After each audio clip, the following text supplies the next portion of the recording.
Well, hello there, people with the internet, and hello again. I'm TheMBmulti, and welcome back to my Rome to the War Let's Play campaign as the Kingdom of Macedon. In the previous episodes, I fought a bunch of battles, obviously. I fought a battle against a Pontic force over there, against an Egyptian force over there, against a huge Egyptian force there that was commanded by an absolute moron because he threw away all of his Pharaoh's bowmen, and then I ended off with killing some archers over there near the bridge.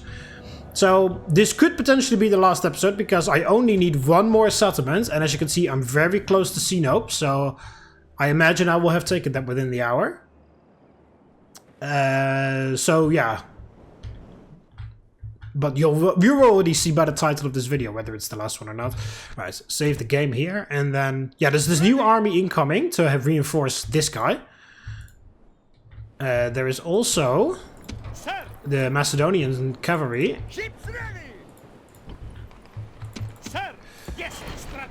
Yeah, I need to send them to Rome for retraining, and then they're heading off to Croton to be picked up. Ready to sail. Yeah, and you're heading off to Asia Minor. So another army on here. And the final army is returning from Spain, which is this army. Making a quick pit stop at Rome for retraining, and then they're off to Asia Minor as well. Yeah, he had failed his assassination attempt, so we have to try next turn. And yeah, there's that Egyptian army. We'll have to see what they do. Oh, look at that! Another Egyptian army heading off to Sinope to reinforce it. Interesting. Very interesting. Also, the faction heir is on its way. Yes, sir. To take command of the new army and to bring in these levy pikes to relieve Ankida, because they are in desperate need of it. Although, I may be able to hire some mercenaries.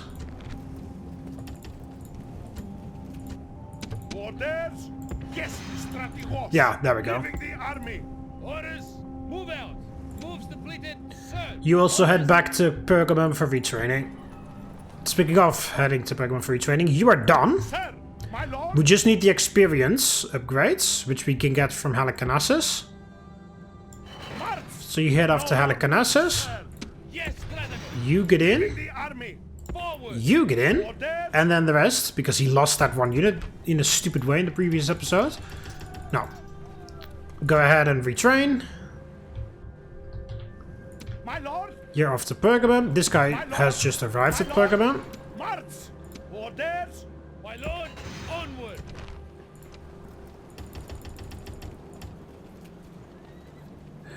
Yeah, you see, we can't retrain. Well, we don't need to retrain the archers because they already have the experience. Neither do we need to retrain the light lancers because they have the experience. But I need to build up all the buildings here so we can retrain everybody. Because I do believe it matters. I do believe you need the appropriate barracks, otherwise you can't get the experience. Okay. Ready to sail. Ramming speed. Piss off. Victorious. Yes, sir.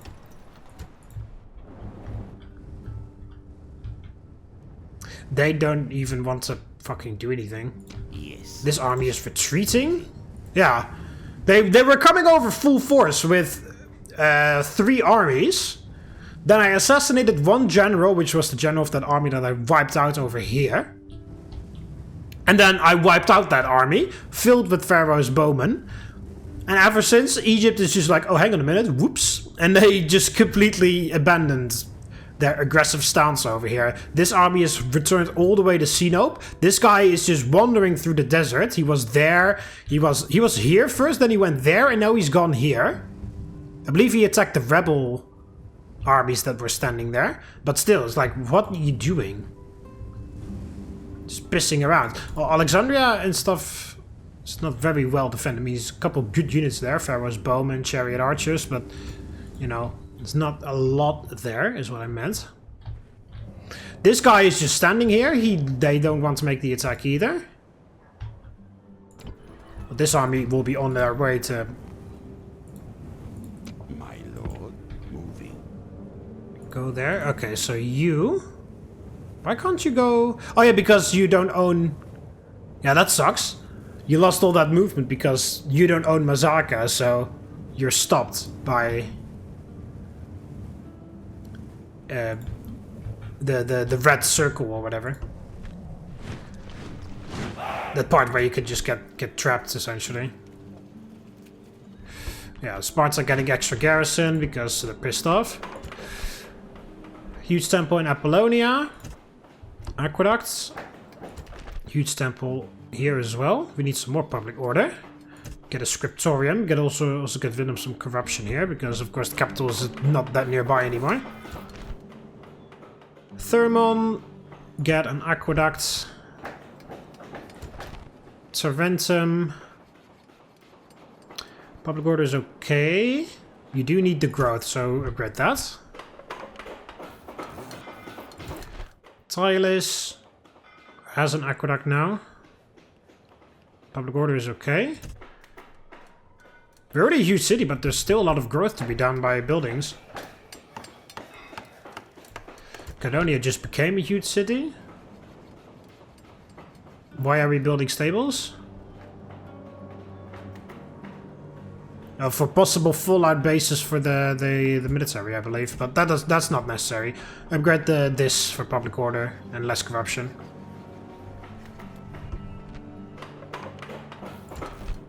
We got the military situation under control in Asia Minor. Syracuse. What did you even finish in Syracuse? The Agora. Already a huge city.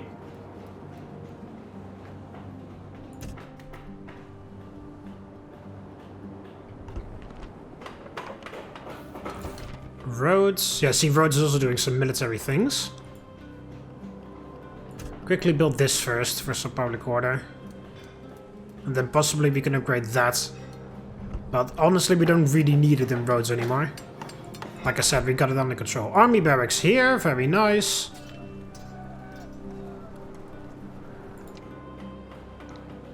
Yeah, Royal Cavalry Stables then, for allowing us to retrain train and retrain companion cavalry.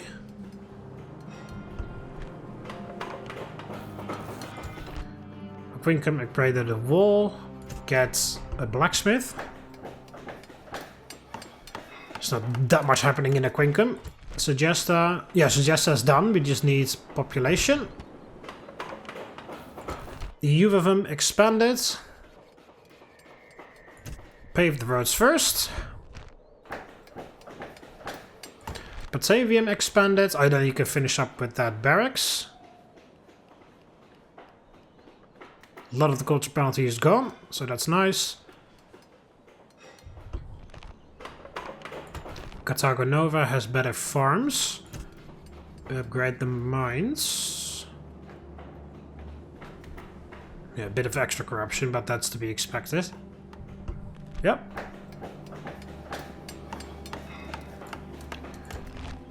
Yeah, Scalabus is just replacing things. Halicarnassus has that, and then obviously we're working on the archery range next. And Nicomedia expanded because I pulled some... What's it called? Because I pulled some peasants from Byzantium. Upgrade the temple first.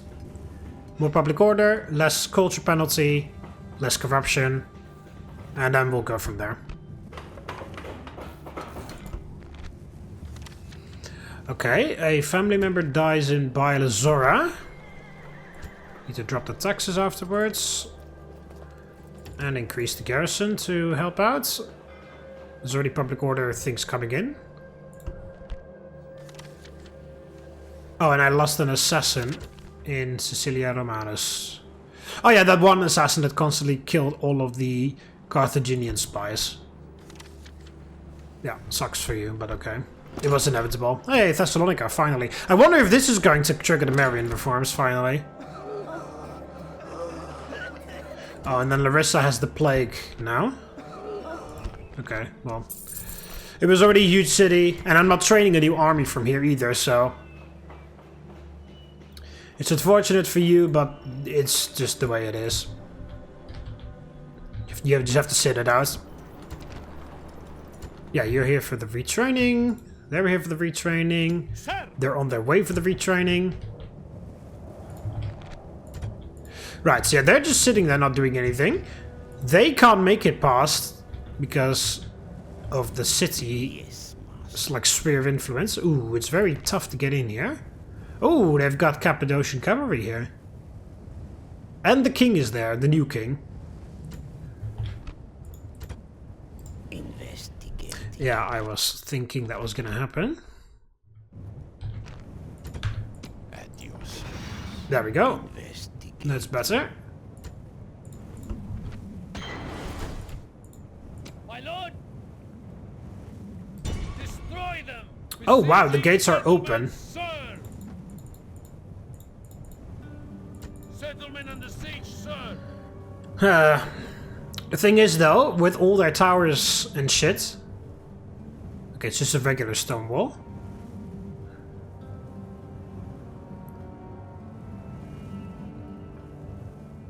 "24% chance that they got on the first try." That's pretty nice. What the hell? Oh, they... oh, never mind. I was like...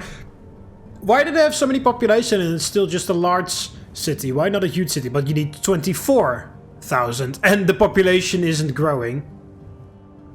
So they're stuck on a large city for some reason. Who is my target? Got so many assassins. Position. Out of move, sir. My lord, on my way. Move depleted, sir. Next turn you arrive with the army. Ready to sail. Set sail. No more move, sir. Ready. Set sail. Out of move, sir. Ships ready. Yeah, you drop this stuff off in the next turn as well.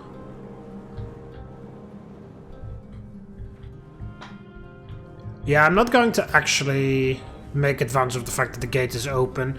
It's already going to be a very tough siege anyway, because I don't have an army designed for taking walls.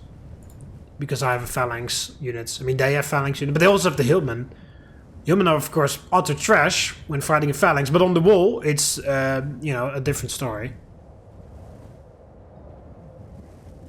So this is gonna be tough. Holy retinue on this guy, what the fuck? Priest of Hercules, Master of Archers, Quartermaster, Torturer.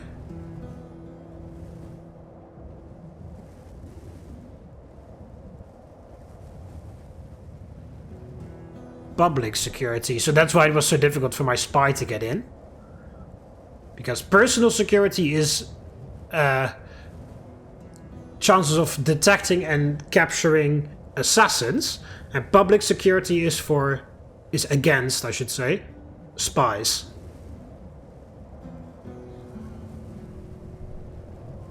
Surgeon, Geomancer, Master Smith, Mathematician. +2 command when attacking. +1 command. Likes a drink. Prim. +2 to unrest. He creates a bunch of unrest actually. Devout. Influence. Good ambusher. Strict governor. Another unrest. Bloodthirsty. -1 command. -3 morale. This man has an open delight in bloodshed for its own sake. Some find this unbecoming and disturbing. Energetic. Movement points. Construction cost decrease. Management again. 3 actually. Less influence. Unquenched anger. Well, that goes with the bloodthirsty. Yeah, being the leader of the faction gives this man a certain amount of power and influence regardless of his ability. So he gets +1 command because he's the king, and you know, just because he's the king, he gets command. Then he loses the command because he's bloodthirsty, but then he gets command again because he has a Master of Archers, leading him with just 1 command.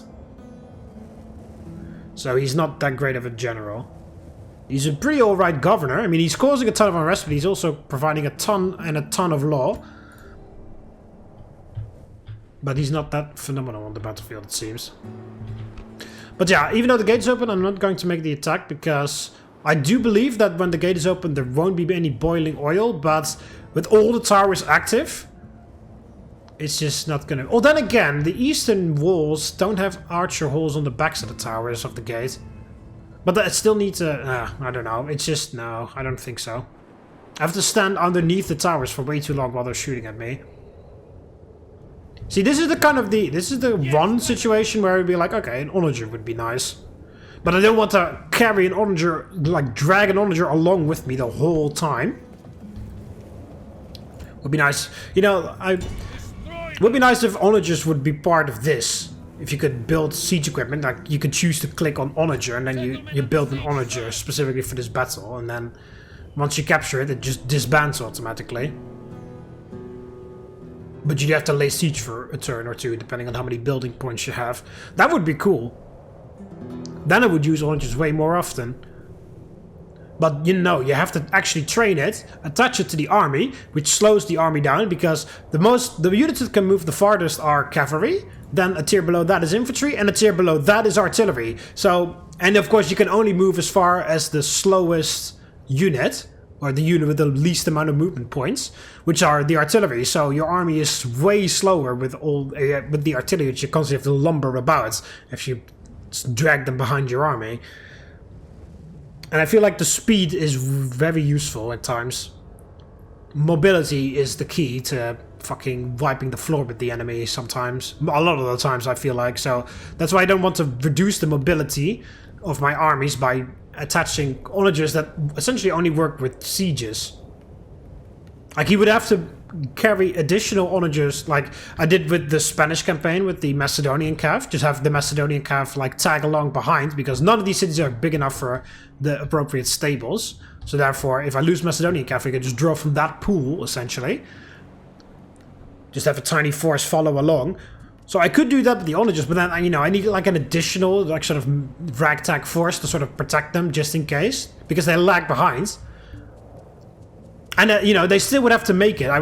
They still have to constantly have to be within one turn, because I lay siege for a turn, and then I have to, you know, either join in straight away so I can make the attack straight away without having to waste a turn laying siege, or within the turn, like I build siege equipment and then attach the onagers the next turn, so I can attack with the siege equipment and the onagers. But that means that you constantly has to be within one turn reach of the army. So that kind of means this army has to be slowed down anyway, maybe just not as much, but still. Like, I have to wait for the onagers to catch up, and only then can I make the attack. So, whichever way you pull it, I'm just like, whichever way you look at it, I'm just like, yeah, no, it's just dragging me down way too much. Which is why I very rarely make artillery. I'm not trying to say that artillery is bad. Oh, I forgot about him. That was stupid. I'm not trying to say that artillery is bad. Because if you have some onagers, it's very fun to use them, and they can be very useful, especially during sieges. Hey, there we go. You see, this fucking girl, she was 12 or something. Then she pulled she didn't pull anything. Somebody showed up, like a 33-year-old loser showed up with 0 traits, and now it's a bunch of turns later. She's, I guess, I don't know how old she's going to be now, 15 or something. And then this guy comes along, 20 years old, 2 commands, bureaucrat, been in the wars, command talent, confident commander. Like 10 million times better than that fucking loser we had a few turns ago. This is way better. Holy crap. See, that's what I said. That's why you ignore those other proposals. Like, she was 12 or something when that 30-something-year-old showed up. Oh, you came of age as well? Let's have a little look. Where is she?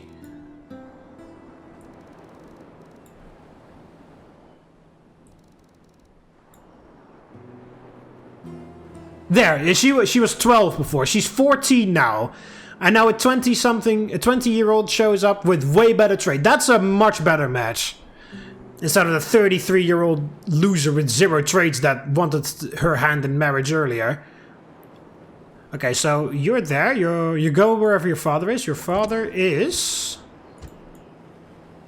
the governor of Avete. Okay, so what we do is we pull him out. Then it'll go wherever the capital is. So we switch the capital to here. Then we accept. He appears in the capital, and then we switch the capital back to where it was. And you can return target to him. There we go. And then he shows up exactly where I want him to show up.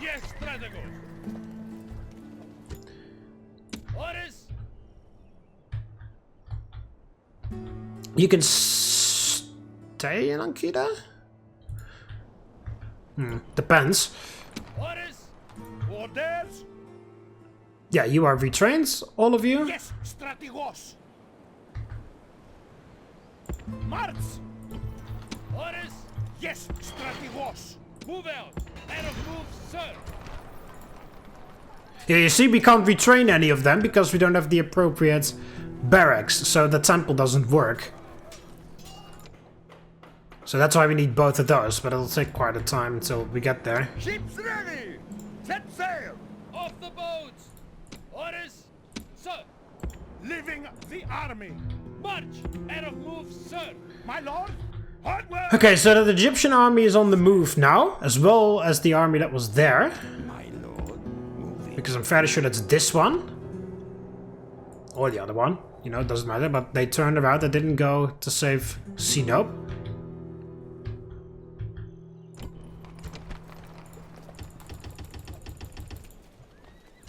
You retrain all of this. And the king's army is finally ready to rock and roll. Yes, You will arrive there in 2 turns. Yeah, I don't want to lose him immediately, so I am going to send him out. But he can command another army.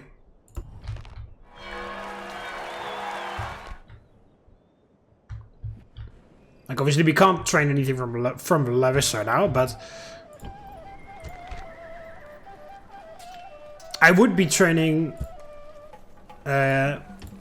Oh no, you can't, you have to do this, because otherwise it'll take an additional turn to retrain that.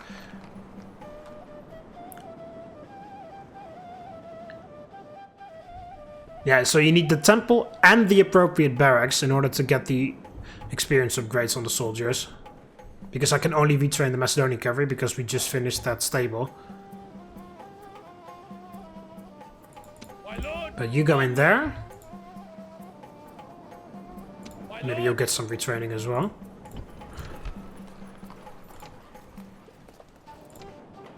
There's not even level 1 blacksmith here. Yeah, this for the archers, then that for the pikes and the royal pikes. Well, for the royal pikes, period, because the other barracks is already here.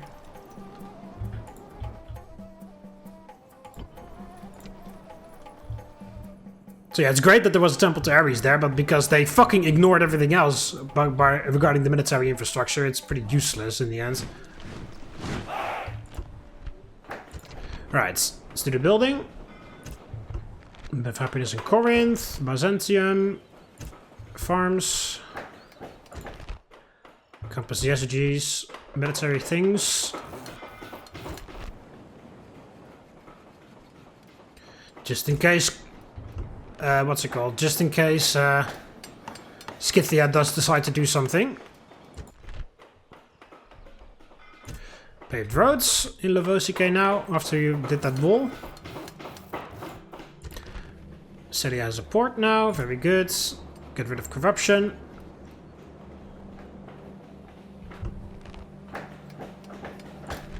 Armor in Lugdunum, get the wall. Doesn't matter what else. Because, well, that's the only thing to do.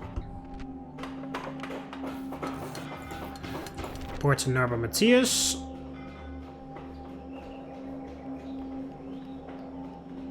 Get the farms. Odeon here. Mines.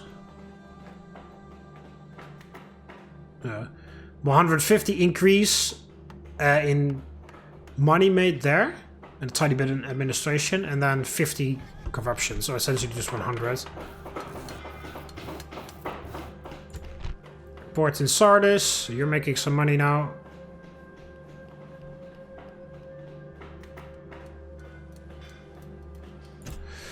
Got a marketplace.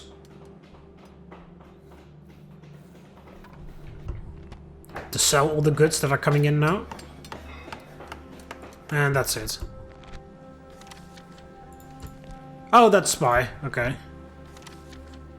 2 people born, 2 of age. You came of age. Yeah, your brother died because Mount Vesuvius exploded.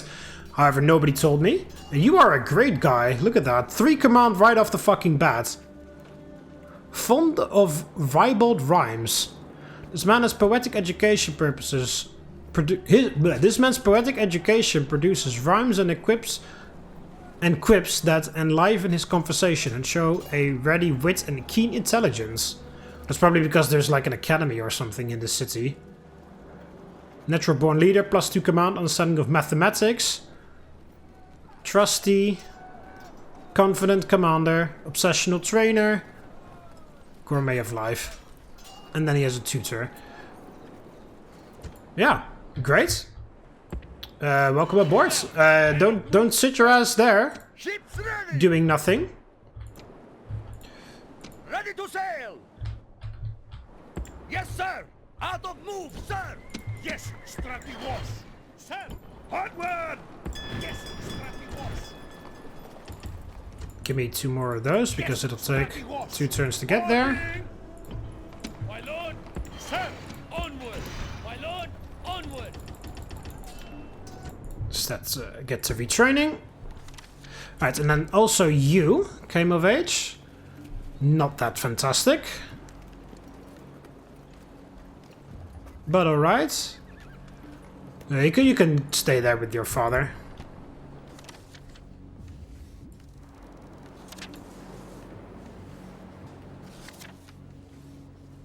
Yeah, this guy came of age and he immediately...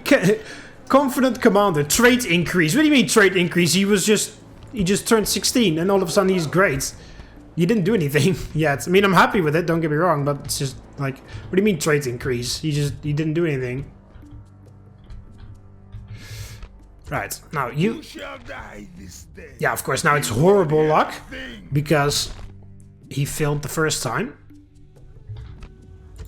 Who shall die this day? He won't hit. Who shall die this day? He won't hit us. Oh, we're gonna be here for a while, it seems. Who shall die this day? Closing. Come on. I mean, at least he's not dying over and over. Who shall die this day? There we go. Finished. Now they're coming at me again. Like, what the? They don't even know what they want to do. Ready to sail. Yes, sir. All ashore. Orders. Alright, the reinforcements have arrived. Who is my Along with an additional assassin and an additional spy. No more moves, sir. My lord. My lord, leaving the army on my way. Move depleted, son. Yeah, next turn we will... Oh, within 2 turns, I mean. We can retrain phalanx pikemen here. Yeah, then we just need to get the Macedonian cavalry Yes, Strategos. from here. Then we got 4 units of Macedonian cavalry just sitting there. And then we'll train a few more, but they can come in later.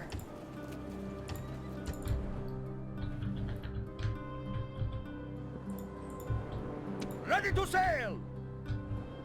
You can head off to the port of Kydonia Out of move, sir. to sit tight over there. Ready to sail. This admiral can just stay here. My lord. Sir, my lord. March. Yes, Strategos. Onward. Retrain these guys. Archers don't need to be retrained. Onward. Out of move, sir. Step over there. Yeah, just keep an eye on this At your service. with the spy. Yeah, okay, so they're heading off to Ankita. They're sending this in. Oh, that's cavalry. I kind of want them to make the attack. That way I can just... They didn't even lose anybody, even though I'm laying siege. Destroy them.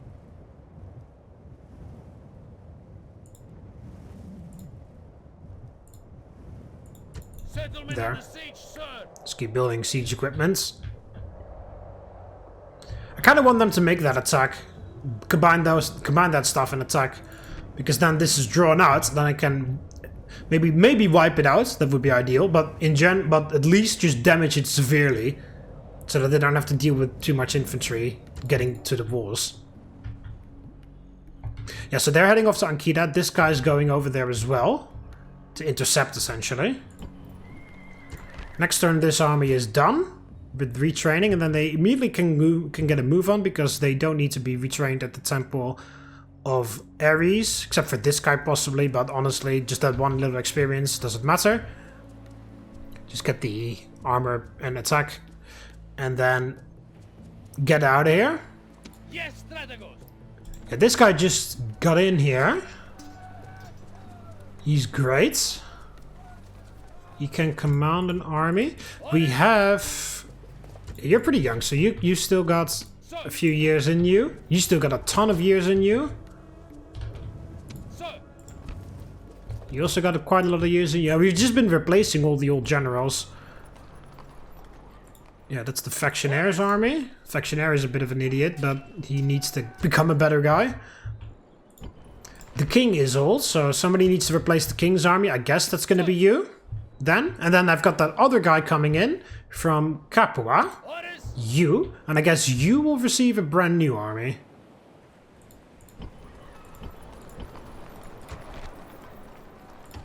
So let's start getting that ready. Oh, next turn we can get that from Athens. Let's start getting some royal pikemen around.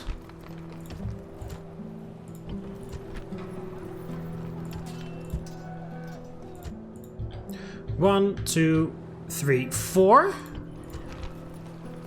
5 royal pikemen. Normally I would train one here too, but that's not happening. You can get the companion cav. Obviously we're not moving them out until after the plague is over. You can get the companion cavalry. So 1, 2, 3, 4, 5. 6, 7, 8, and then the 9th one will come from Athens, because next turn this will be done. Obviously get the archers from Corinth, because the temple. What else do we need then? We need Macedonian cavalry after that. Get some from Bielazora, 2, and then we need one more.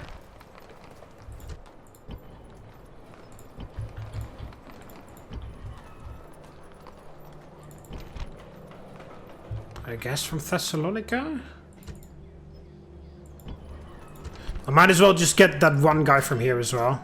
Actually, no, because this takes 6 turns, right? For all those companions.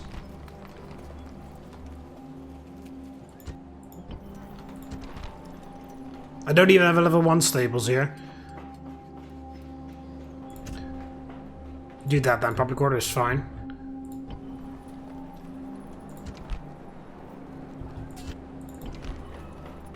No, I don't have the appropriate stable there either. This is training shit for Capua. Oh well, whatever, we'll figure that out. Ready to sail!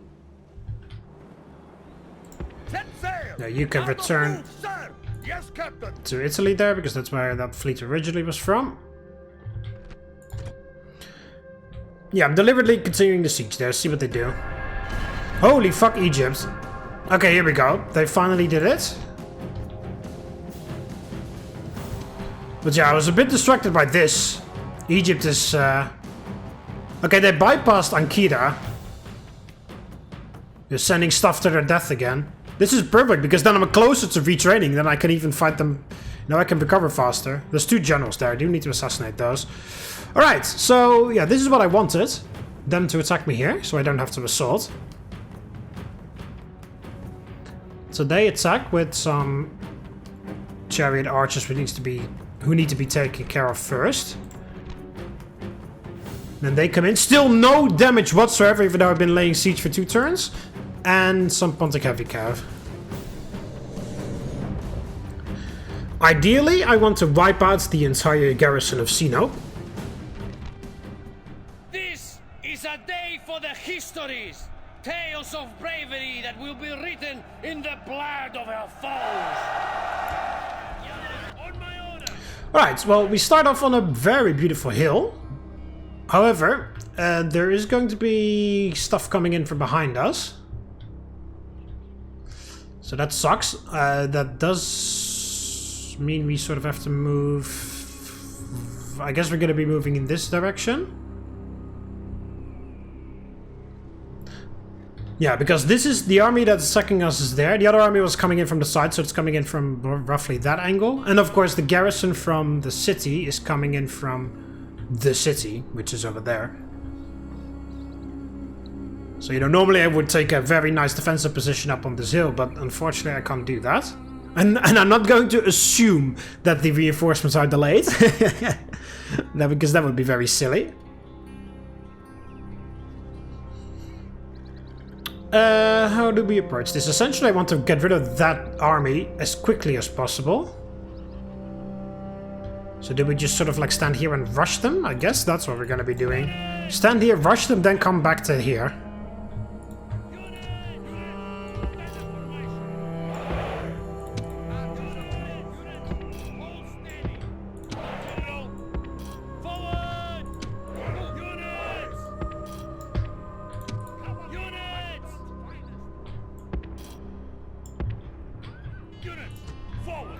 The enemy have brought up more men. Okay, see, the reinforcements aren't delayed. Well, they are, but not the ones that I wanted to be delayed. Okay, so we're going to rush. Not entirely, but a little bit. See, they're being defensive. They want everybody to meet up.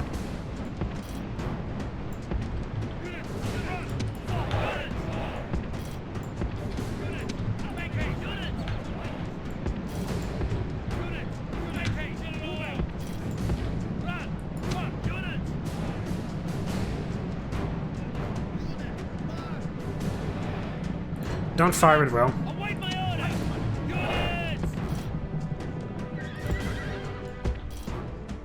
We still have a bit of a hill advantage here.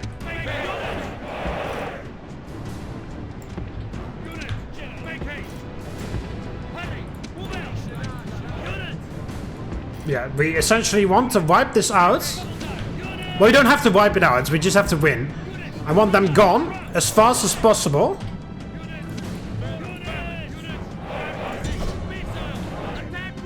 So that we can focus on the garrison from the city. So archers all focus fire on the chariot archers. Because they're sitting there shooting me.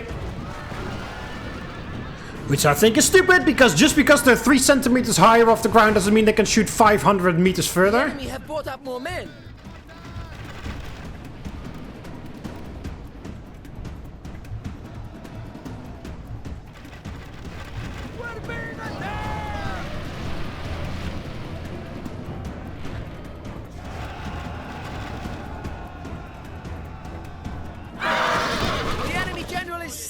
And now his men fear us. Ceasefire. It is time to press the attack.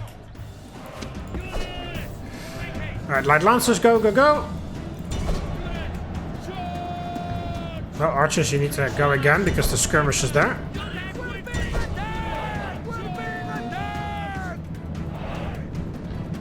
As long as they don't just run off that hill, I'm fine.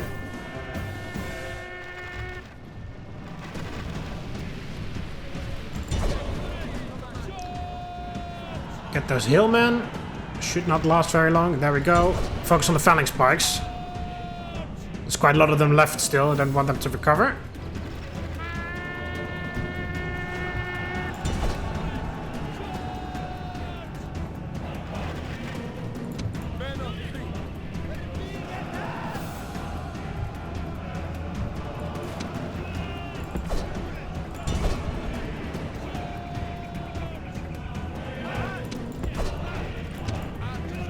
Ceasefire. The enemy show that there we go. Virtue. They are not soldiers, only frightened rabbits running from our men. We haul ass to here.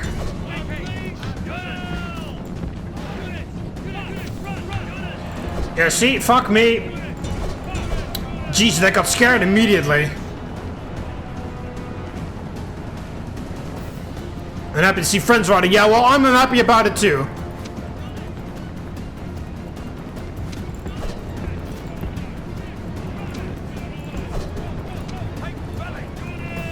See, the other guys are coming in from there.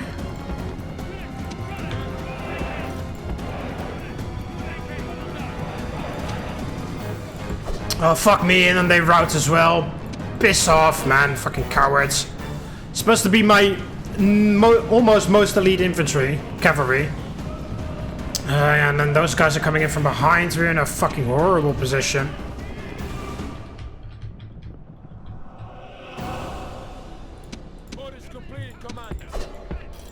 You guys here. Phalanx. Fire at will.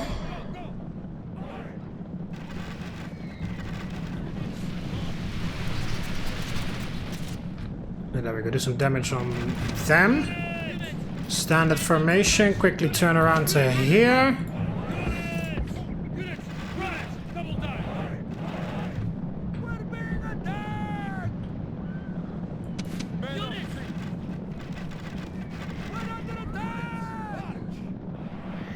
Yeah, they routed all the way. Fucking horrible.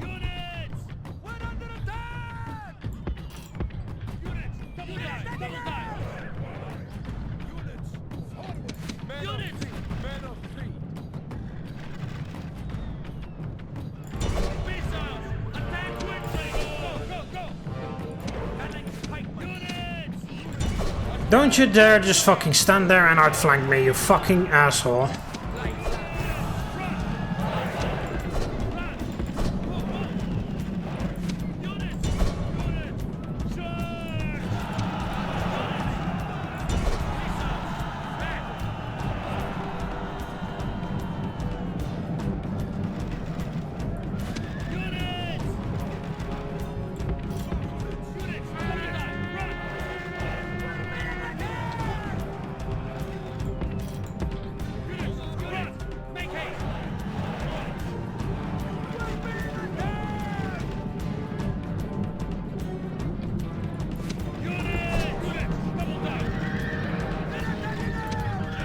Yeah, again, I hate missile cavalry.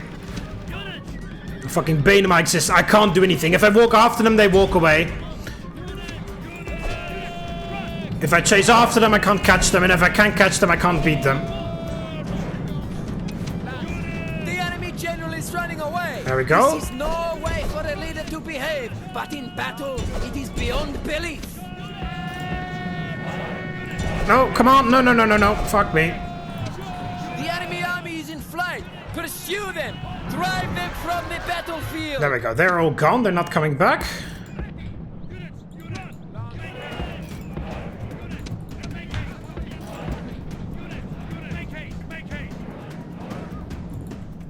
What are you doing? You're getting information, okay? I thought you were gonna run away there for a second. I was like, don't you fucking dare.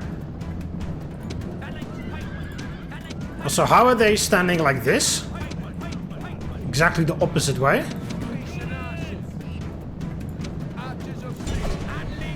More of those motherfuckers coming in. Shoot the fuck out of them, please. Make them die a horrible death. And I sleep happy tonight.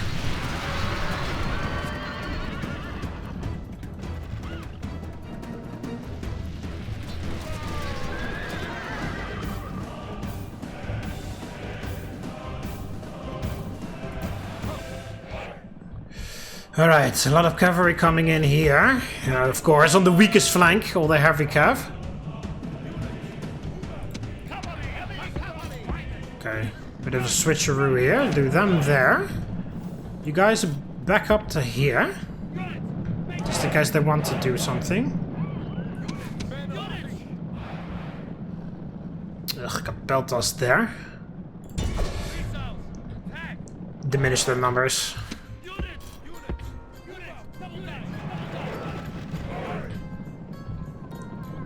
Trying to outflank me here.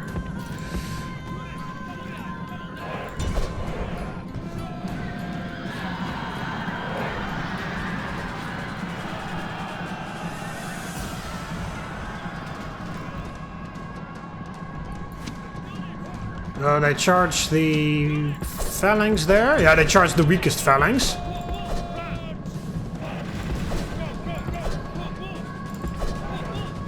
Oh, the Cappadocian cavalry run away.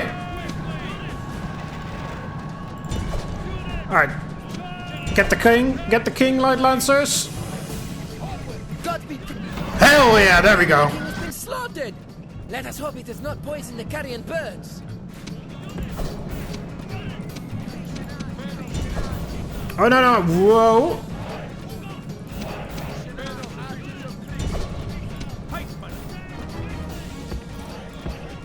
That's also going standard formation. Quickly! Forward!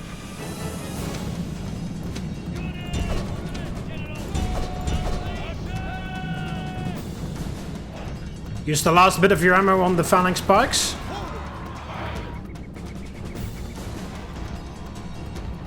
Yeah, the light lancers can catch up to them.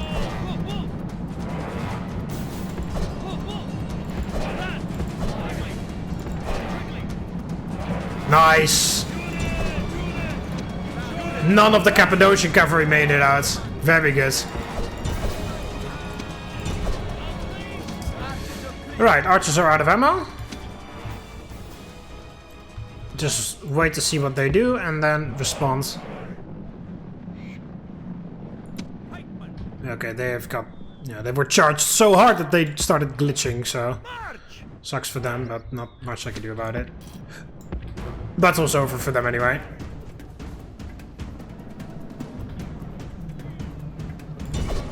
Okay. Wait for them to commit to that attack and then... There we go. And then the other guys run away. The enemy's hearts are full of fear, and now they flee. Alright, well, it took you a little while, but you did redeem yourself, Macedonian cavalry. Fucking hell. Yeah, they were a bit closer than I thought. They were running that fast bit, that last bit. They were walking the whole time. It's like, alright, I've got some time to deal with this. But then they rushed down the hill at the end. Of course, you know, they constantly leave them on skirmish mode. Their missile cav, their skirmisher cav.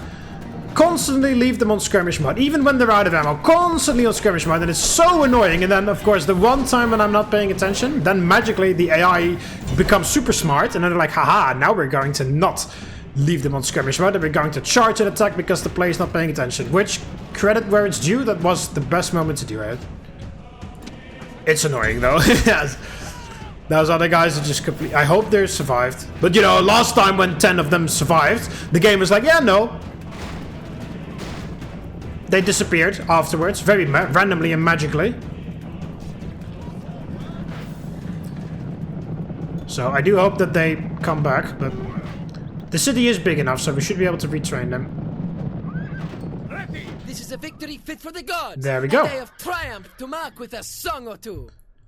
Very happy about those Cappadocian cavalry. Yeah, all of everything is wiped out, and Sinope is mine. Exterminate, and there we go.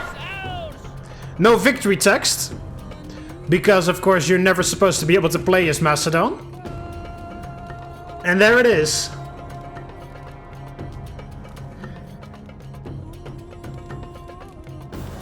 The end of the campaign. But yeah, again, no victory text, because you normally, under normal circumstances, you're never supposed to be able to play as Macedon.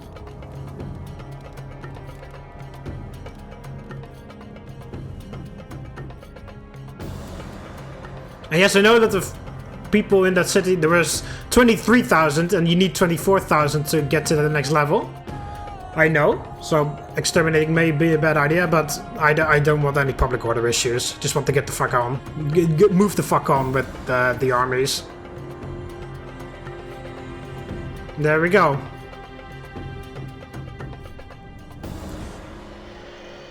Let's see the rest of the turn.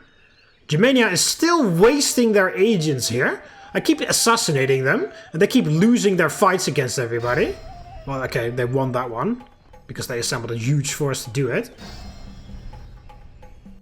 But yeah, maybe instead of just constantly sending your spies over to my areas, how about you use them to fight the Scythians and Britannia, instead of spying on my stuff? Our ships are under attack! Oh, come on, then I get another defeat right at the end? Fuck you. Fucking pirates coming out of thin air. Ships ready! Yes, Captain! See, all my fucking navies are all just ridiculously big. And then the one navy that isn't big immediately gets attacked. Fucking stupid ass pirates. Ready to sail! Ramming speed! There we go. Fuck you. Get the fuck out of here. The sea is ours! Yes, Captain! Ready to sail! Yes, Captain! Moves the... Yeah, now I have 2 defeats. 200 battles won and it would have been 1 defeat. See, they're still angry at me, you know? Okay, they did survive. Good. Yeah, we can upgrade that temple to Ares. Do that. Drop the taxes. Retrain this army. We should be able to do a little bit of this. My lord? Yes, strategos. There we go. Retrain everyone in the next turn.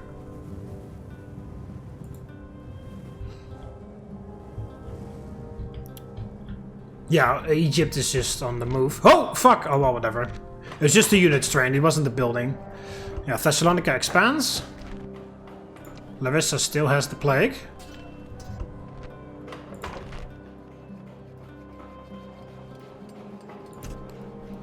Build an awesome temple to Zeus. To pray that no other plague hits us. Oh yeah, we're doing that stable thing in Athens. Salona finally expands again, so... yeah, get on the farms to make sure that it happens a bit faster next time.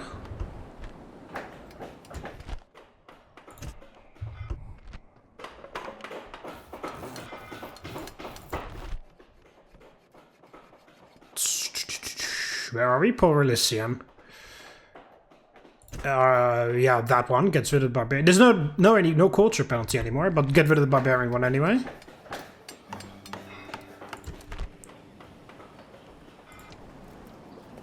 Maybe we can get the royal pikes here now. Armorer.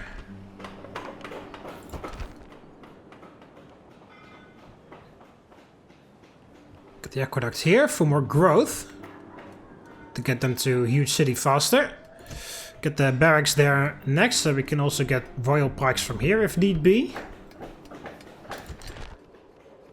Mediolanum has that temple upgraded because the city expanded in the turn before. There's a tiny bit of culture penalty left. Upgrade that market to get rid of the barbarian market.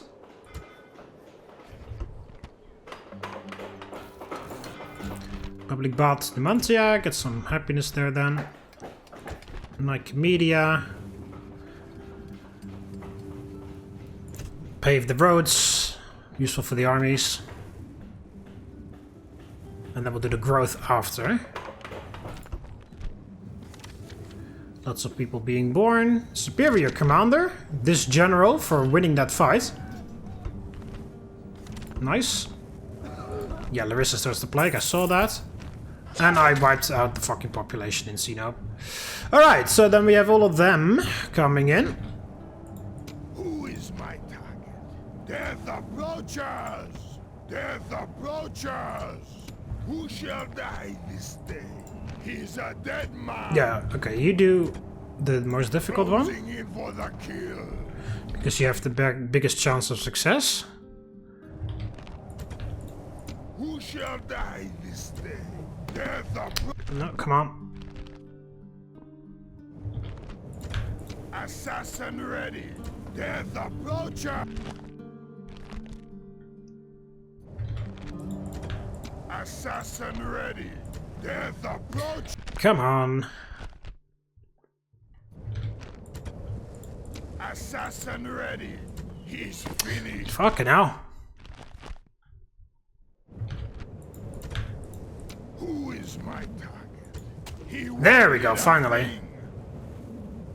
And then he doesn't get any better because of it. Who is my target? He's finished. There we go.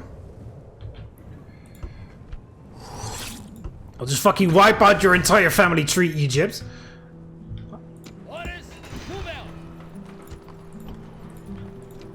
Yes, strategos! Yeah, you need to return to Halicarnassus for retraining eventually, because this army is in poor shape because of that, the missing military things. Alright, so the king's army is completely done. Yeah, we only need to retrain him in Halicarnassus, but we're not going to do that. That's way too much of a detour. You get them fucking move on. You stay close by, because you need to take over the king's army when he dies.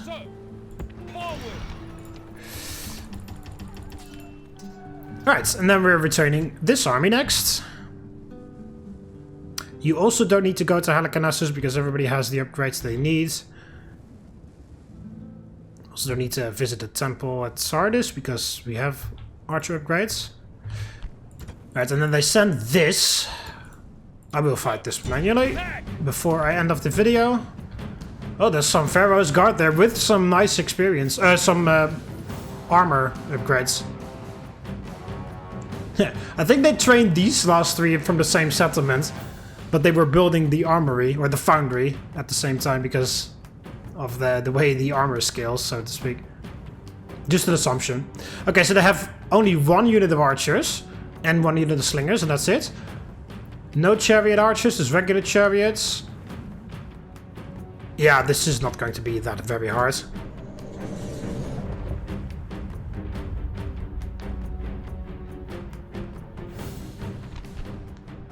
Today is a good day on my order. Where's the road? Oh, there. Yeah, let's go along the roads. Units, move out. Units, There's less stones there too. units, forward. See, they mess up my formation. Units, units, hold your ground. Units, forward. Move out. Units, units, units, move out. Okay, they backed off to there? Are they gonna come at me? Sure. Pike levy. Forward. Yeah, we're at a bit of a stupid spot because we're right at the foot of that hill. Actually, yeah, we're at a very stupid spot now that I think about it. Move a bit further back. We're away from the stones. We can spread out wider. And they don't have the hill advantage. This is like 10 million times better.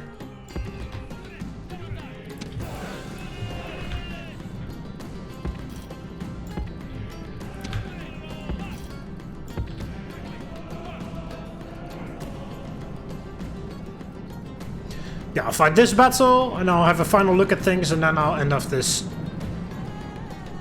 episode and series. So there's a ton of shit coming over from Egypt, other than this one. So, like I said, I'm pretty sure that Pontus is broken at this point. Well, especially with that army there in Sinope. Mazaka is right nearby. I just need to quickly hop down to Mazaka, and then they've lost their two biggest cities. Although I do think that... not Kotais, but that other city is rather big. Can't remember what it's called. The one that they took from Armenia. They took Kotais from Armenia, and then they took the one next to it as well, but I can't remember what it's called. Not Fraspa, because that's the one next to that. Artaxata, I think. I do believe Artaxata is quite a large city, so they could be pulling stuff from there. But Mazaka is their only other big city, because I'm fairly sure Kotais isn't that big. So they lost Sinope, which was their biggest at this point. Then a few turns later, they're going, you know, when this keeps going, I'll take Mazaka. Mazaka gets caught. And then they only have Artaxata to pull significant, like, quality troops from. Because I don't think Kotais isn't that... I don't think Kotais is that large.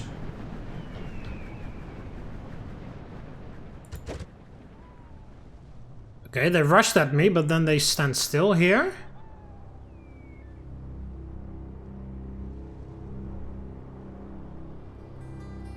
Is it because those rocks are messing up their pathing, or is it because they want me to attack because they are defending?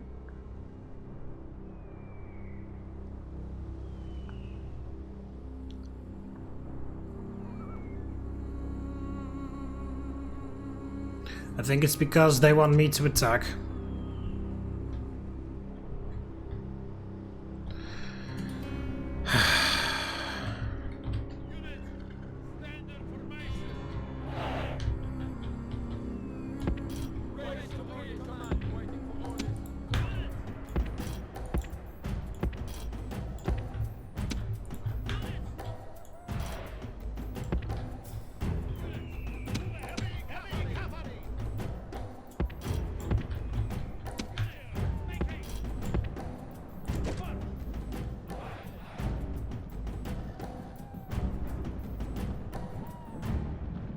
Yeah, they're not moving, they just wanted to actually make sure that the hill advantage counts when they fight, I guess. Which is why they rushed forward a bit, but not really. Not entirely. Ready.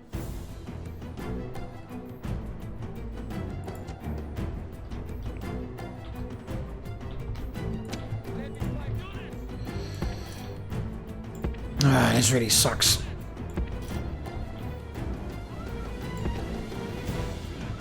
I can't really push them off that hill. And there's all these fucking rocks in the way, which are annoying as all hell. Because all my guys will get caught up on that.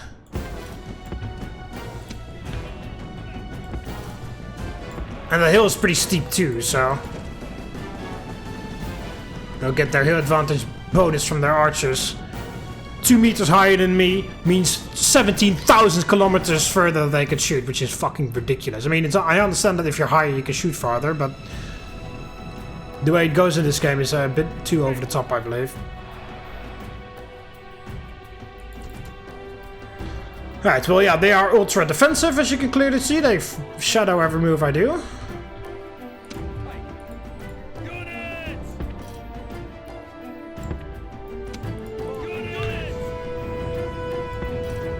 A literal uphill struggle in order to get these guys out of here.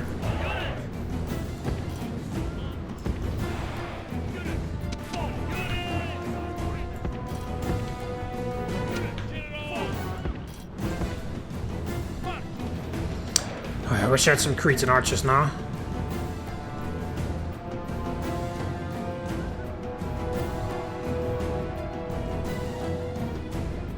Yeah, you see, they can already hit me. I am nowhere near hitting them. So fucking ridiculous. I can't even hit their frontline infantry. Units! Units! Forward! Units! Double time! Units! Move out! Units! Double time! Move out! Right, well, you have to rush then. I don't like it, but we have to close the distance, otherwise they're just using up all their ammo. Units!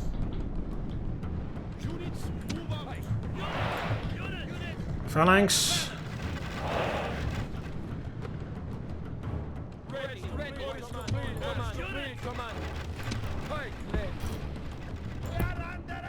Cover the flank a little bit with those chariots there.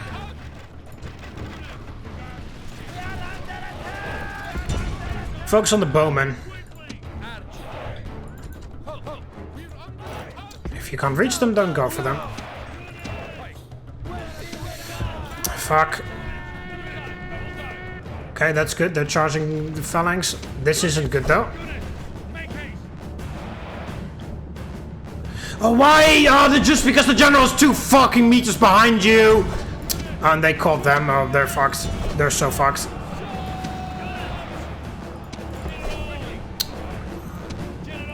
Fucking idiots, come back here. Yeah, cavalry against chariots is a fucking horrible idea in this game.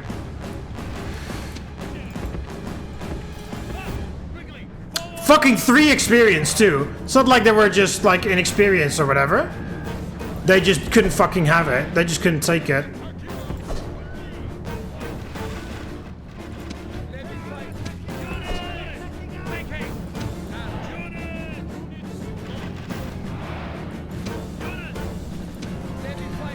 course, I move them to cover the fucking chariots.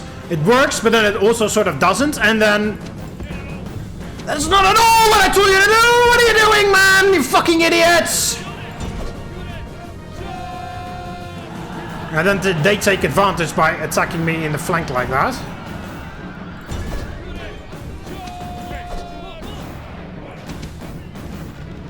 Those fucking cowards came back.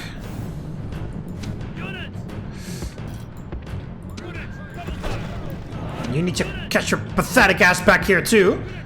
Absolutely inexcusable for you to run away. Fucking vet 3. And the general was... Oh, no. He was 2 meters too far away, so that's why they ran away. Fucking cowards. Absolutely unbelievable.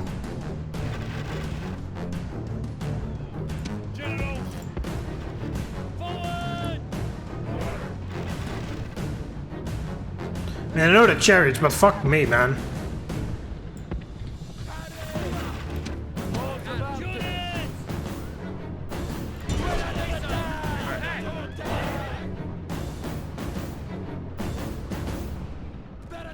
Yeah, all the skirmishes are fucking shooting me. What a fucking annoying ass battle. Holy fuck.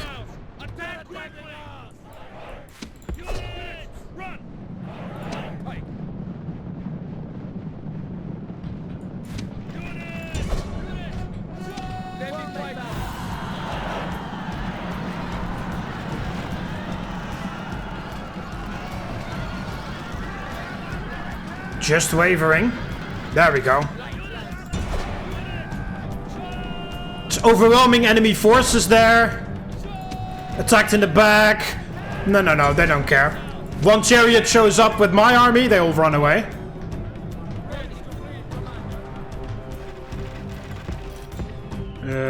Try to get back.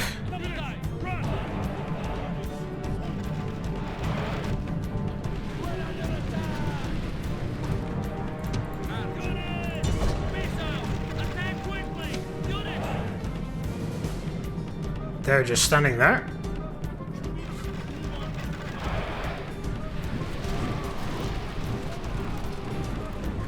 See, on paper this battle is quite easy, but just you see how much the terrain actually matters.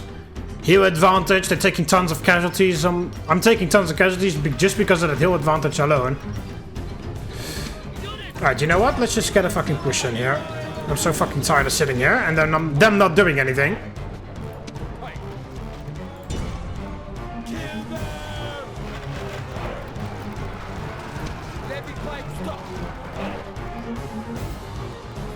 I'm supposed to have longer spears than they do. Yet when I push, I make the attack order, I'm actually losing. And then when I turn them around, then they all of a sudden come in. Fuck you, I hate you, I hate you, I hate you. You're like, oh, why don't you make the attack? Oh, because of this. Because of absolute fucking garbage like this. I push, I lose all the infantry. I send somebody else to do it, then all of a sudden they start to move. They were standing still like fucking idiots the whole goddamn time. But then all of a sudden they're like, yeah, no, now we're going to make the attack.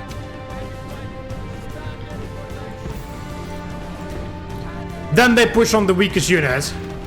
And watch it, when they push, it's probably gonna work. Because that hill advantage. Yeah, that work. It works.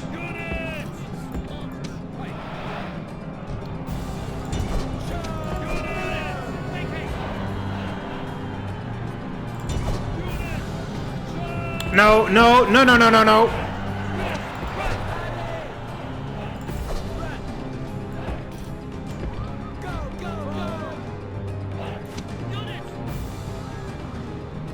Like I said, on paper this is a very easy battle, but just this terrain is fucking everything up. There's fucking slingers and shit still have ammo. Absolutely inexcusable as well.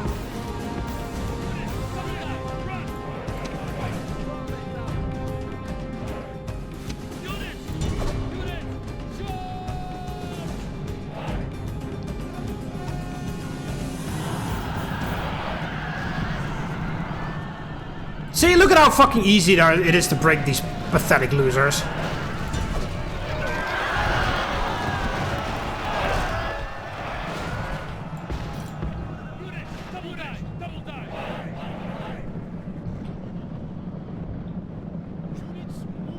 Just the hill, the fucking hill advantage is fucking ridiculously fucking me over on an insane degree, and there's nothing I can do about it anymore because I've run out of ammo.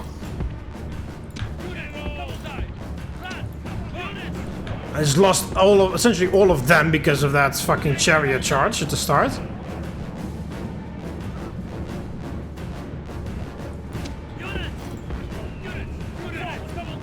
Alright, with the chariots gone on the flank, I can finally start to do some more maneuvering with the cavalry.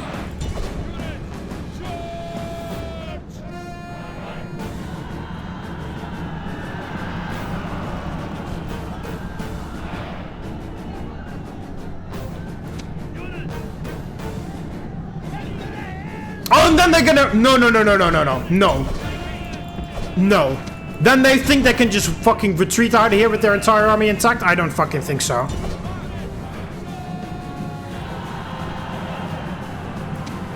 Fuck you. You're losing your entire army here.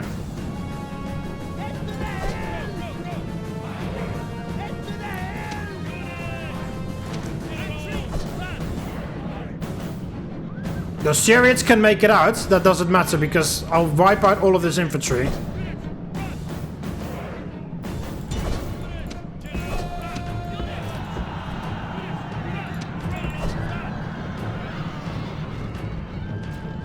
Yeah, shaken, they get charged in the back, and then they're steady. And then they turn around like it's nothing, and then my guys run away. Makes a lot of sense.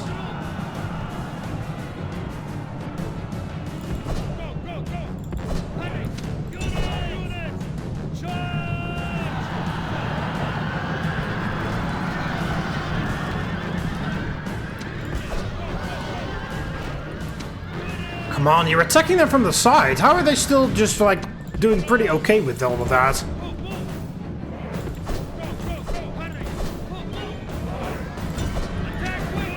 Fuck me, man. Oh my god! Fuck you, fuck you, fuck you, fuck you, fuck you, fuck you, fuck you, fuck you, fuck you, fuck you, fuck you, fuck you, fuck you, fuck you, fuck you, fuck you! Not doing any of that bullshit. I'm doing this battle all over again. You can suck my fucking tiny dick, you pathetic sack of shit. No way I'm going through all of that bullshit just to lose at the end. Fuck you. Just because magically they're fucking, what was it, now spearmen? They get charged 17,000 times in the back, they turn around, charge in the back again, and again, and again, and they're like, oh, whatever, I don't really fucking care. A chariot is 300 meters away. Oh my god, I'm gonna run away. What a bunch of fucking retards, man. My fucking god, it's pretty amazing I managed to conquer the entire fucking world with these absolute idiots. Fuck you.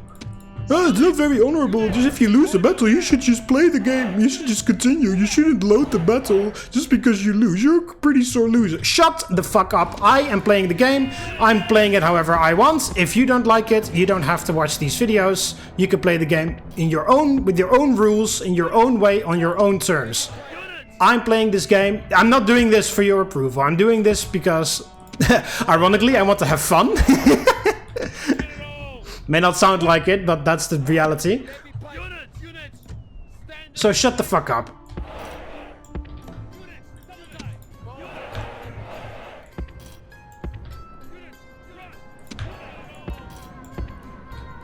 I'm not going to sit here with that bullshit.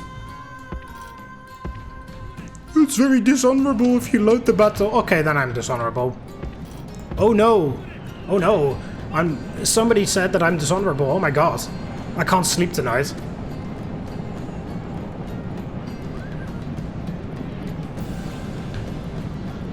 Alright, let's try a different approach. Since they started so far in the back, let's use this hill advantage slightly to our favor. I mean, I can't make it to the summit because they're here faster than me.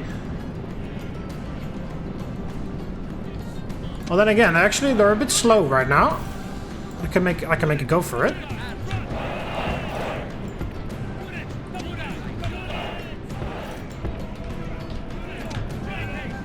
Don't want to be once again stuck fighting a battle on their terms.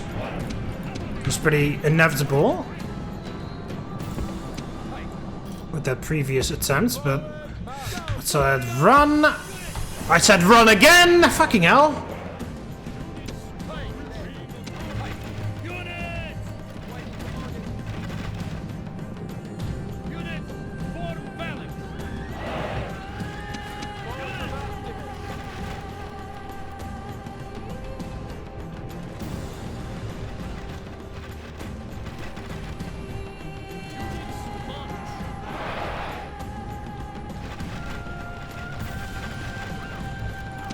There's Desert Axeman. Skirmishes there.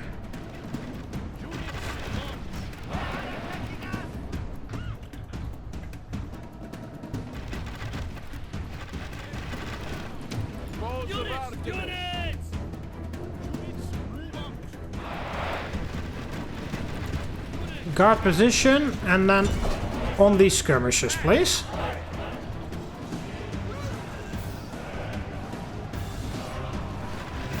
Yeah, they come in from the side there. There's nothing I can do about that. These guys just need to do a good job because they're coming in from the front here.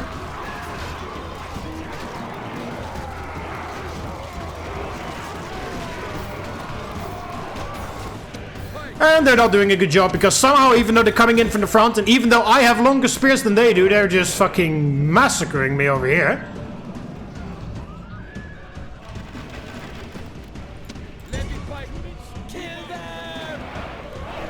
You come from an angle then.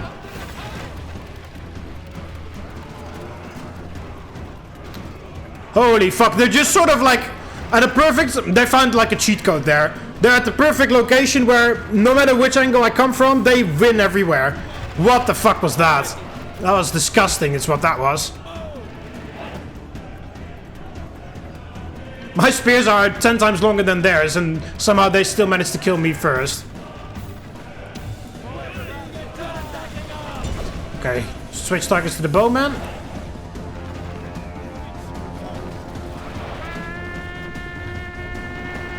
Fuck me.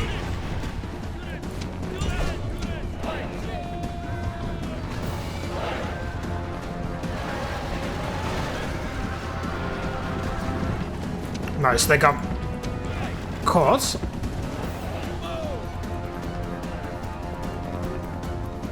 There's a good engagement there. Told you to run.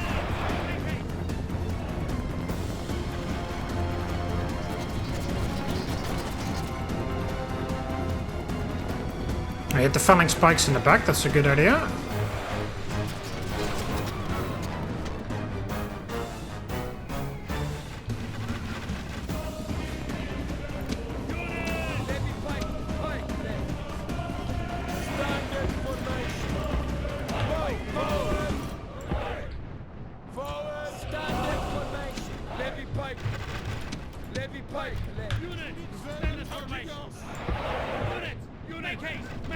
Alright.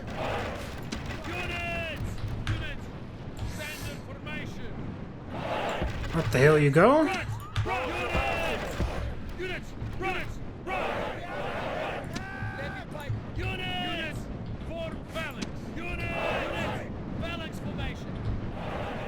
His chariots didn't come back. Oh, General, please. Otherwise, I already know what's gonna happen. Okay. Nice. Eager for a change.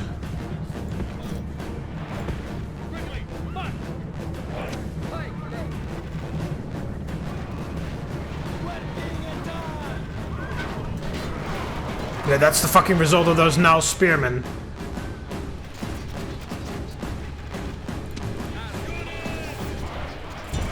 Ah, look fucking how far away those skirmishers can throw their spears. Unbelievable. 2 meters higher, can throw 700 meters further.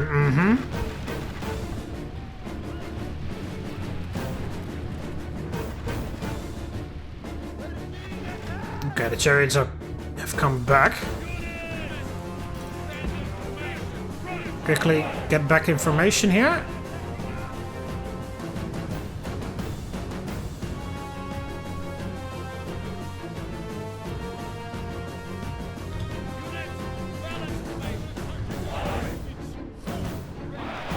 Oh, those chariots came back as well. It's not that many of them. If we do a solid charge on them with the light lancers, I'm pretty sure we can get rid of them.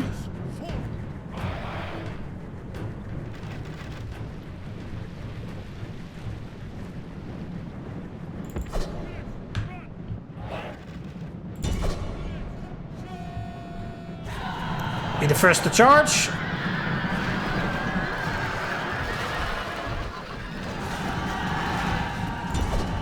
And then let these two go.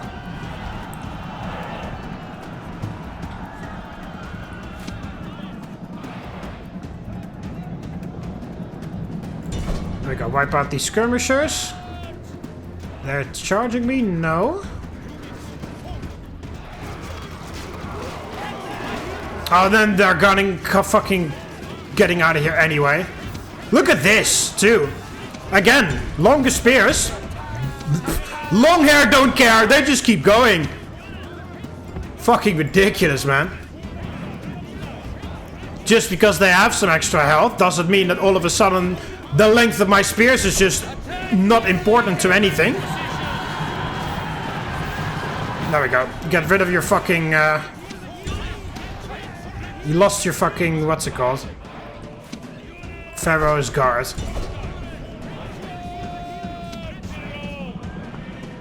And then they're stuck, and then of course when I make an attack, then all of a sudden they're not stuck anymore.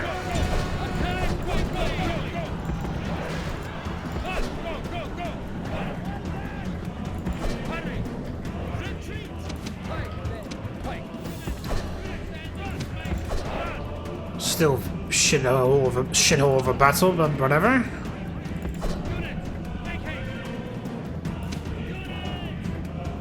Standing there being annoying for fucking 10 minutes, wasting my time, killing tons of my troops, and then, alright, well, let's get out of here.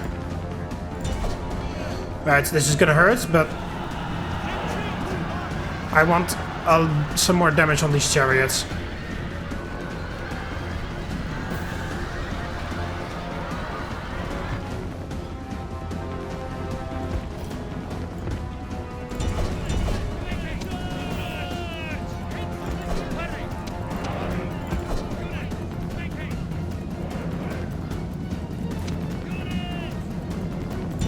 Took some damage there, but whatever.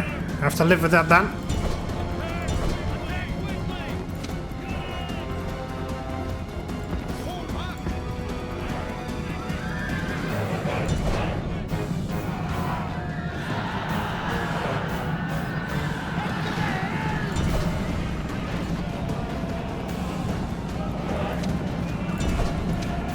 Nice, all of that runs away. Fucking wipe it out.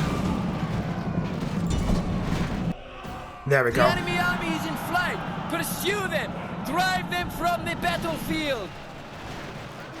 There we go. Army destroyed. Fuck you, Egypt.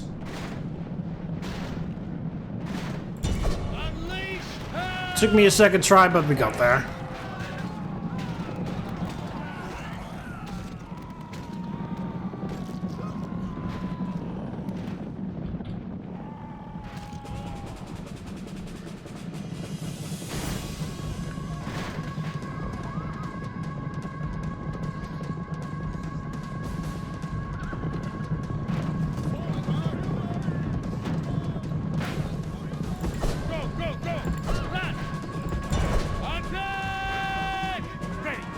There we go.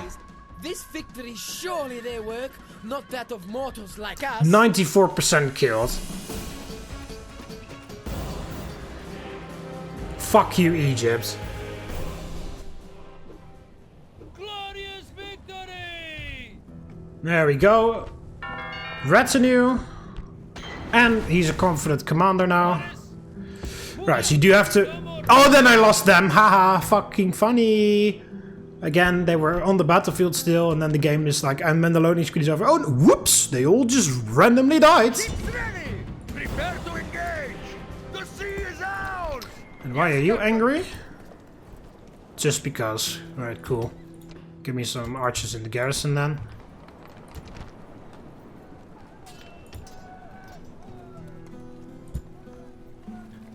Honestly, might as well just like start replacing some of these guys. Like, yeah, that 3 experience is nice, but you know, that's just the 3 experience from the Temple of Ares. Yeah, let's do that. Replace these levy pikes. This is with royal pikes, so that's... They have excellent morale from the start. Or good morale, not excellent, but good morale. Yeah, these guys have poor morale, so... Just replace them with phalanx pikes.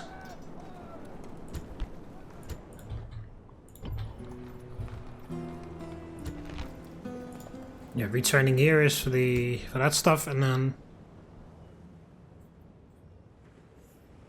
yeah, it's a bit annoying because then they sort of have to walk back and forth because you know, I can't train all of them from Halicarnassus. Well, I can, but it just takes a while. It takes a while.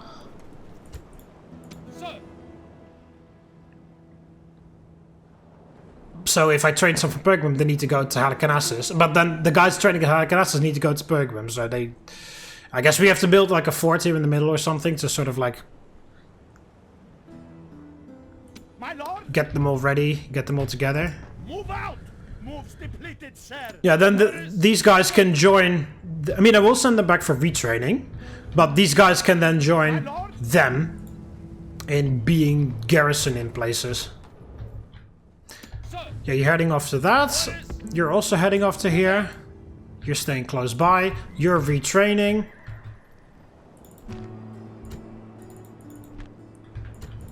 Ships ready! Prepare to engage! The sea is ours! Out of move, sir! Yes, Captain! This army is on its way. It just needs to be retrained at Pergamum.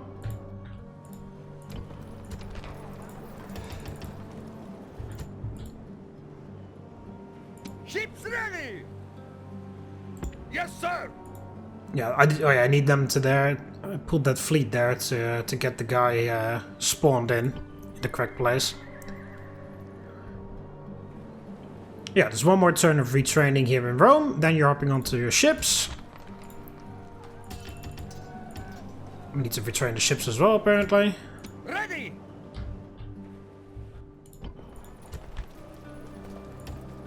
Oh yeah, you're getting the... My lord, ready! Orders, boarding! Yeah, you're No getting more your moves, ships sir. here, indeed. Well, Ready! just one more.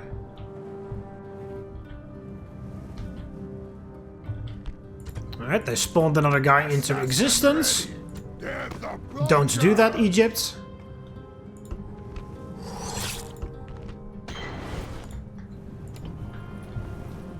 Yes, Strategos! Armies retrained, with the exception of the Macedonian cav, obviously. Move out! My lord? Yes, Strategos! Just another Egyptian, just one random boat. Random guy here. Pharaoh's bowman, lots of stuff there in Siwa. Random Parthian diplomat. See, he's a minor city, so... Artaxata is a large... Yeah, okay, so Artaxata is a large one. And Phraspa is Egyptian, so they don't own that one. At your service. Moving. Mazaka is ill-defended. You need to retrain first. And then you can make a move on.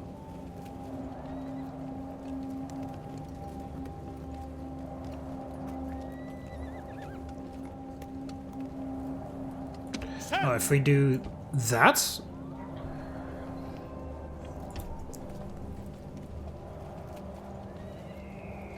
Can train. I'll just get some archers here, because then I'll send the levy pikes for garrison in Sinope. Just get some archers there for garrison now.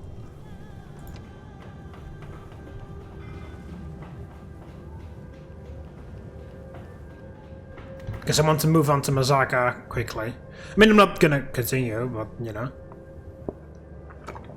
Still treating it as if I am. As I always do. Yeah, what a fucking mess of a battle that was.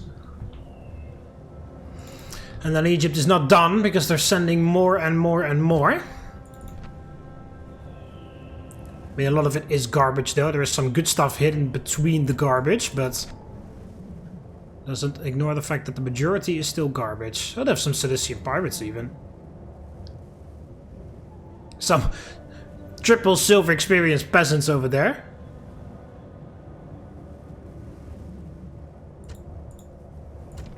Alright, so let's have a little look at Pontus and Egypt.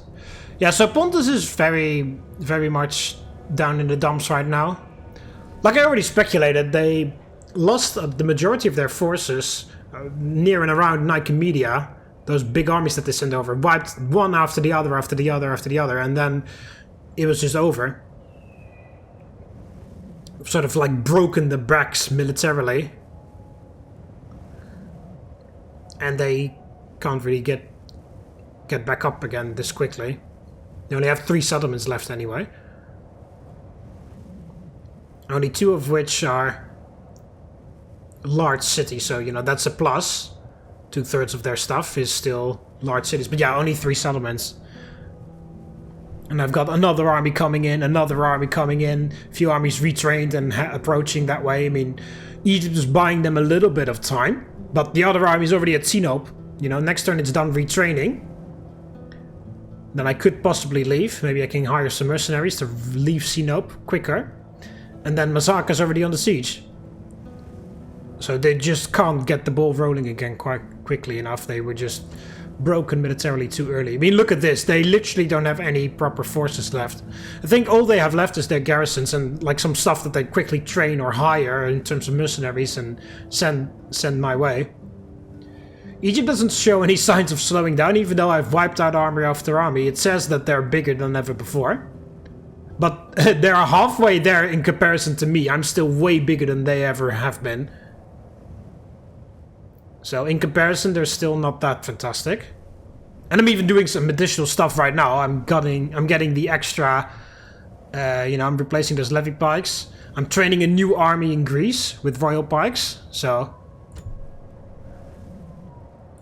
there's still quite a lot in the war machine of Macedon that Egypt hasn't seen yet. Obviously, they have stagnated. They're not getting any new settlements. So... and, you know, Pontus is only diminishing. The only reason why I haven't captured anything from Egypt yet is because I haven't been there yet. Financially, they're not that financially stable. I am, of course, so incredibly wealthy. It is absolutely insane. It's been stagnating a tiny bit because of also I haven't conquered that much. Only a couple settlements here and there. I'm constantly training a lot of things. So, not making as much profit as I was before, but I'm still making a ton of money and the coffers are still very much filled with money. Yeah, Egypt obviously. They can keep on training because they still have the backing of the Nile Delta. Yeah, it doesn't show very much on the graph all the work I've done against Egypt. It doesn't really show that I've made a dent in them yet, but it will soon enough if this keeps up. You know, just wipe out those 3 armies, go to Tarsus, capture that, and Antioch is right there. In the meantime, this guy goes to Masaka, captures that, then heads off to Kotais and Artaxata. And then we wrap around here, taking Fraspa, Arsacia, Susa, Seleucia, I guess Dimity. Then wrap around back to here, take Palmyra, while the other guys go down here to Jerusalem, whatever that one is called, I can't remember. Damascus is there. And in the meantime, obviously, we're not sitting still here in Libya either. This new army has just arrived. You know, we're heading off to fight the Egyptians here, take out Siwa, and then Yeah, that's going to be a bit of a challenge because they've fortified Siwa.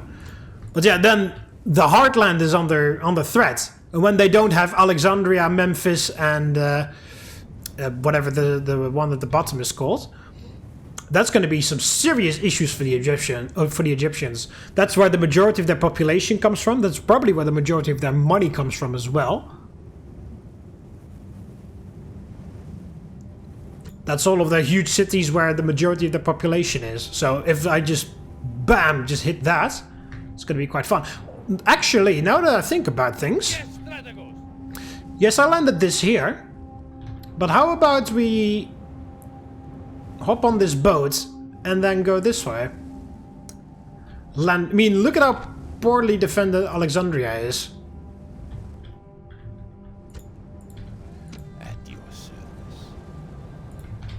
Hang on. I think I'm gonna do that. Take that spy. Looking for spies.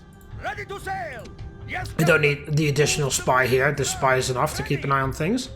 Yeah. Set sail. Like, oh my god, they defended Siwa. Yeah, that sucks, but, you know, we can just bypass that. This fleet is very strong. I highly doubt that they have a strong-ass fleet that they can fight this with. I'll just land them right there. Send the spy into Alexandria. Lay siege. See what the fucking... What the fuck are they gonna do then? Take Alexandria, and then, you know, Memphis is right there. I believe... Well, I don't know what this one is called. The one at the bottom there is right next to there. Then boom, they've lost the core of what they had. This is the majority. This is where their stuff is. Majority of the population is there. Majority of their what's it called? Their economy is there. I mean, it's sort of spread out across here probably because, you know, Antioch is a good city. Damascus can be a very good city. Whatever this one is called is a good city. Jerusalem, despite the unrest that it has, is a good city to have. They most likely upgraded that settlement over there on Cyprus. So the economy is, you know, it's not like they will suddenly be bankrupt all of a sudden, but, you know, the majority of the population is here. And these are huge cities. All of them. If they keep on trading everywhere, I highly doubt that everywhere is a huge city. Well, we can check. See, this is a large city now. It was a large town, but according to the game, it's a large city now. That's also a large city, not a huge one. That's also a large city now, not a huge one. Large city, not a huge one. That's still a town. Large city, not a minor city. See, that's the image of a minor city.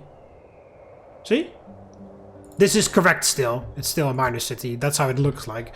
These, because large cities have... Yeah, see, large cities have that building on the left side. See? Here it's on the right. And there it's on the left. And then for a huge city, it's angled slightly. Back on the right. You see there, this is a huge city. That same building is taller and then angled on the right side. See, this is a minor city, but it's a huge city now. That is a small town, but there it's a minor city now. That was a large town, now it's a large city. That was a minor city, now it's a large city. Another minor city, large city. Minor city is now a large city. That's still a town. Although I believe this is a small town or whatever, like the smallest version. This is one level up, but still. Minor city, this is the image of a minor city. It's a large city now. This is the only one that's still correct. That's image of a minor city, and it is a minor city still. But yeah, just do this. Just fucking take out the majority of their stuff. Really wealthy shit down here. They've got all this stuff running around the desert here. They're not even properly making the attack. And this guy can hold its own. We got reinforcements, Macedonian cavalry coming in. Why not? Obviously, it's going to be a grind because, you know, this is the same issue that I had, I believe, with Egypt campaign. Where I fight somebody, but then the next town over to retrain is super far away. So I fight, I have to go all the way back to retrain, come back, and then by that time another army has showed up. So I have to fight that, lose a ton of troops, go back there, retrain again, and then I'm just stuck in a stalemate. Which is, I believe, what the situation I had here with Egypt when I was heading off to Carthage stuff. Or the Romans, no, the Scipii stuff. The Scipii owned this. And they declared war. So there's so much distance between this and the next one. So I can't really, like, and this and the other one as well. Well, I was stuck in Leptis Magna, I believe. And I couldn't go on because I kept on, every time I had to fight, I lost a ton of troops and then I had to go all the way back to retrain. So I was stuck in a stalemate. I couldn't afford to go there.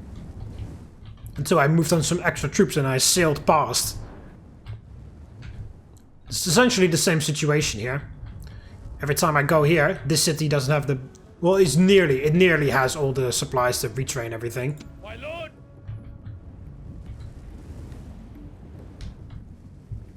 And then, I can't retrain. We'll have to go back, get retrain stuff from elsewhere. And that's a massive fucking slog in terms of fucking World War I speed, where everything is just completely bogged down, and that's just how they tried to contain me. But yeah, no, just whoop, sail right past. Fucking burn Alexandria to the ground, burn Memphis to the ground, burn this other city to the ground. An absolute ungodly truckload of money that comes into my coffers that I don't really need. And then, I'll just keep on pushing all that way. Or at the very least, hold Alexandria while they completely panic and all send them back to retake Alexandria. And, if they recalled to take Alexandria, this guy can advance to Siwa, take that, and link up with the other guy, and then we continue to fight. Like I said, that happens in the meantime, because also, obviously, I'm at the same time doing this. Fucking crushing these 3 huge armies, and then just powering straight through, taking Tarsus, taking Antioch, and then just going through here, going Hatra, Damascus, and all the other ones. But yeah, that's for another time. Because this is the end of the campaign. We have victory conditions, 50 settlements including Rome, 203 victories, 2 defeats. Well, technically they weren't even defeats, they were just me retreating before the fight even began. And according to the game, that's a... Well, actually no. One was a defeat, just now, against those fucking pirates. The other one was when I retreated from pirates out here in the water, before they could fight me. So technically it is one defeat and a lot less victories, but, apparently every time you attack and somebody else runs away before the battle even takes place, the game considers that a battle won somehow, and a battle lost. So that's a bit weird, but yeah, okay. Yeah, that's going to be it for this episode and this series. That is the end of my campaign here as Macedon. So as usual, there's a download link in the description to the save file. You can download it and pull this into your own Total War saves folder to continue. Do pay attention that this version of the game I'm playing right now is slightly modded, because the scriptorium and the academy and stuff give law in this version, because I edited the game files to do so. However, in vanilla, they do not do that. So you will most likely have some public order issues. Well, you'll have a lot of red faces everywhere when you load this in your vanilla Rome to Divorce saves folder. So, just drop taxes everywhere. But other than that, it shouldn't crash your game. It's just me I've edited those game files. Also, some of these, you've seen the troops have commanders that normally they don't have. They have a standard bearer or a captain guy. I also edited the game files to do that, but that's just a vanilla thing. In vanilla that doesn't exist, but the game will automatically adjust to that when you load the save file. So you shouldn't really have to worry about that. That should work fine. But, just keep in mind that once you load up the save file, the public order won't look the same unless you edit the game files the same way I have.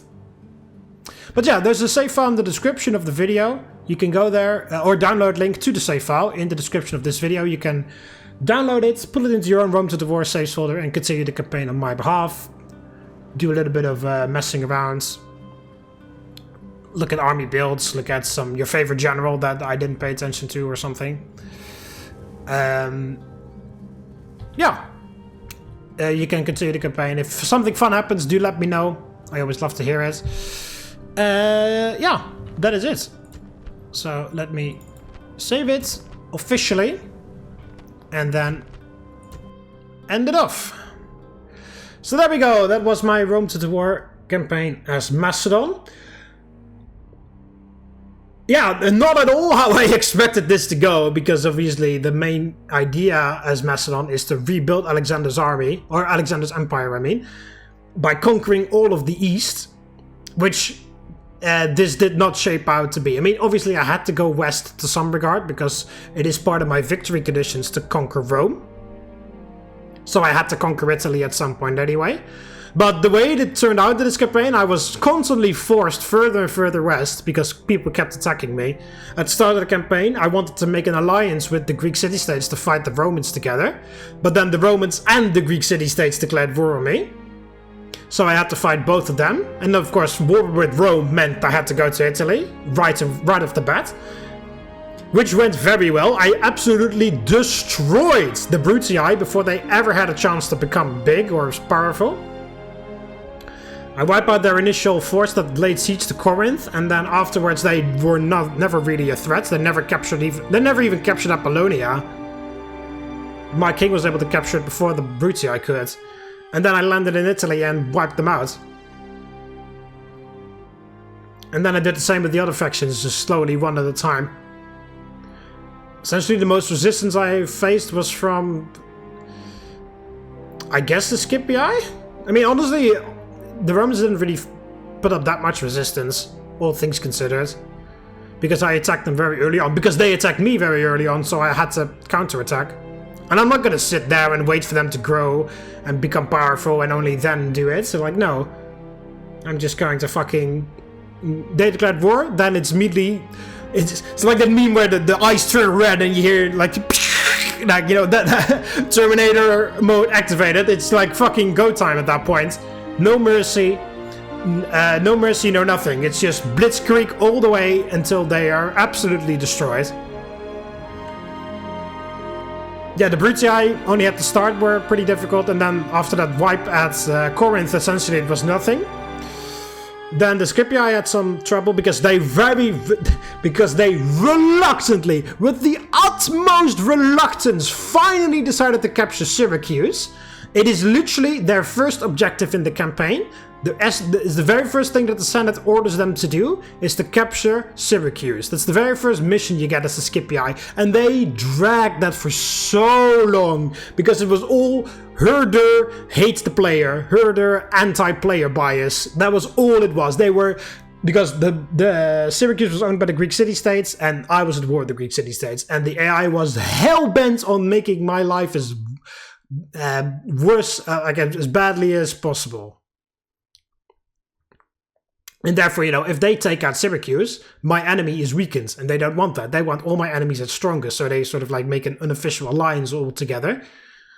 And they were reluctant to take out Syracuse, even though it's literally their first objective, the very first thing the Senate orders them to do. But then eventually, after I don't know how much stalling, they eventually finally got to Syracuse and captured it. Finally! And then I arrived, captured Syracuse and Messana and Capua, and then the Scipii were fucking dead. I captured Messana and Capua at the same turn too, by the way, wiping out the Scipii in one go at the end. After first a sally-out battle in Syracuse, where I drew out the garrison, wiped everything out, and captured Syracuse, and then I laid siege to Messana and Capua. After I fought some armies in Italy, because the Julii and the Scipii sent some pretty big legions over. And then I wiped out the Scipii in one turn by capturing Messana and Capua at the same turn. And then I killed the Senate very quickly, because the majority of their army was just all the way on the other side of the Tiber, so they had no idea. They didn't even have anybody nearby to lend support, so they couldn't even reinforce their city, so Rome fell very easily. And then the Julii had to deal with the rebel army there as well. And then I just quickly took the Julii out, went for the head of the snake, fucking captured their way more well-defended capital. They had, the other settlements were both very ill-defended, except for their capital, which was pretty well-defended. And they had another legion nearby that could reinforce any position they had. So I decided to do the unthinkable, so to speak, and went straight for their very well-defended capital, because I had a spy inside and I could open the gates. And then I took it, and then they lost... Essentially the same thing what I did with Pontus just now, just broke their backs militarily. They literally couldn't do anything after that anymore, because they only had Segesta, which was devoid of population because they had trained so many town watch that there was no people in there anymore. And Arretium was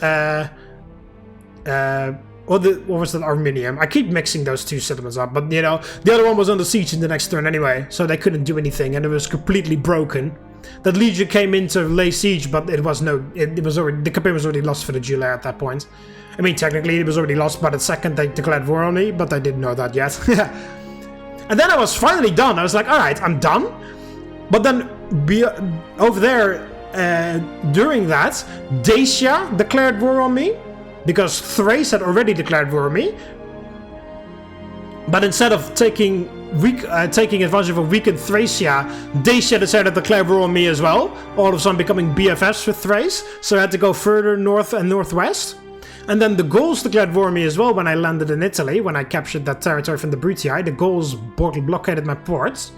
So I was like, alright, I have to go further.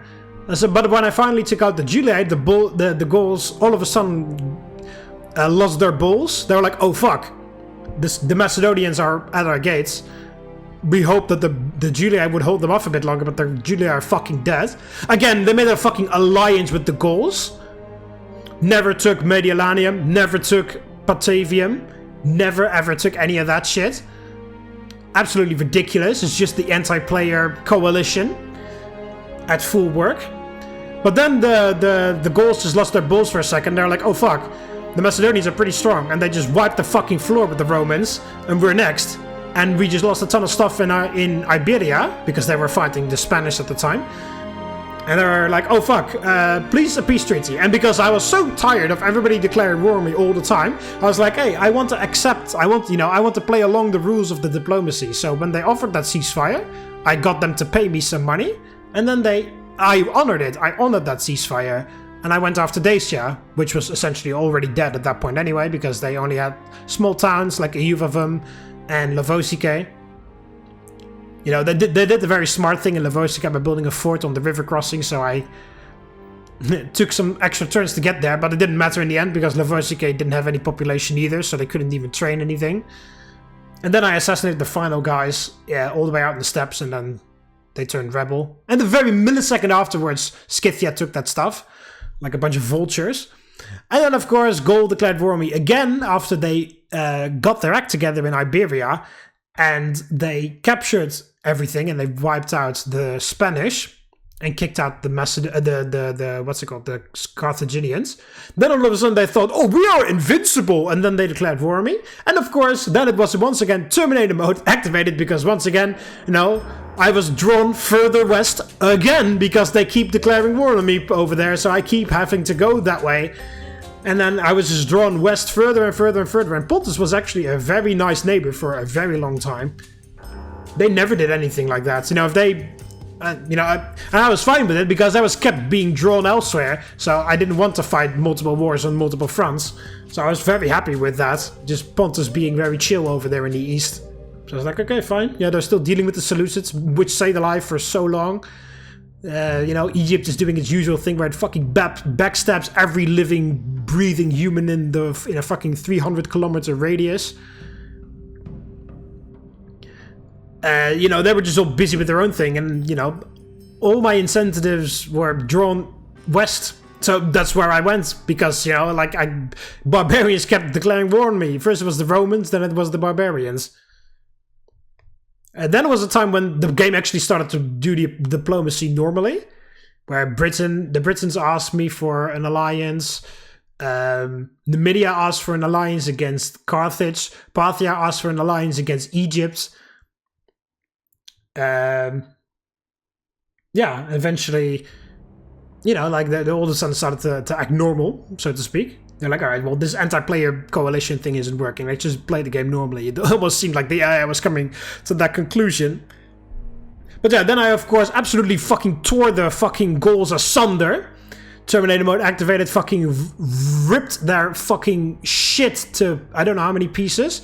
Tore across Gaul and Iberia. And then it was apparent that I was going to be 5 settlements short for my victory conditions.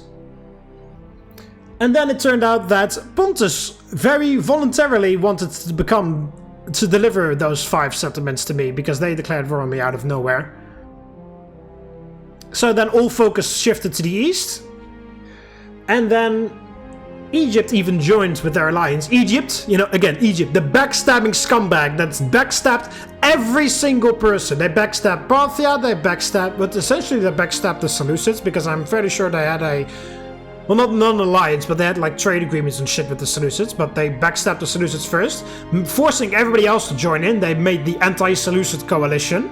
Everybody was allied to each other, and everybody was at war with the Seleucid Empire. So first they backstabbed the Seleucids, then they backstabbed Parthia, because they were allied with Parthia, and everybody joined Egypt. Then they backstabbed Armenia, and everybody joined Egypt again. And with everybody, I mean Pontus. And then all of a sudden they were going to honor their alliance? Yeah, no, I don't believe it. They just saw me, and they're like, alright, we cannot backstab Pontus yet, because the Macedonians are fighting with Pontus now, and we want, you know, anti-player coalition. We want the enemy of the player as strong as possible, because otherwise they're going to have an easy time, because if we attack Pontus from the back, we're going to tear them up in 3 turns.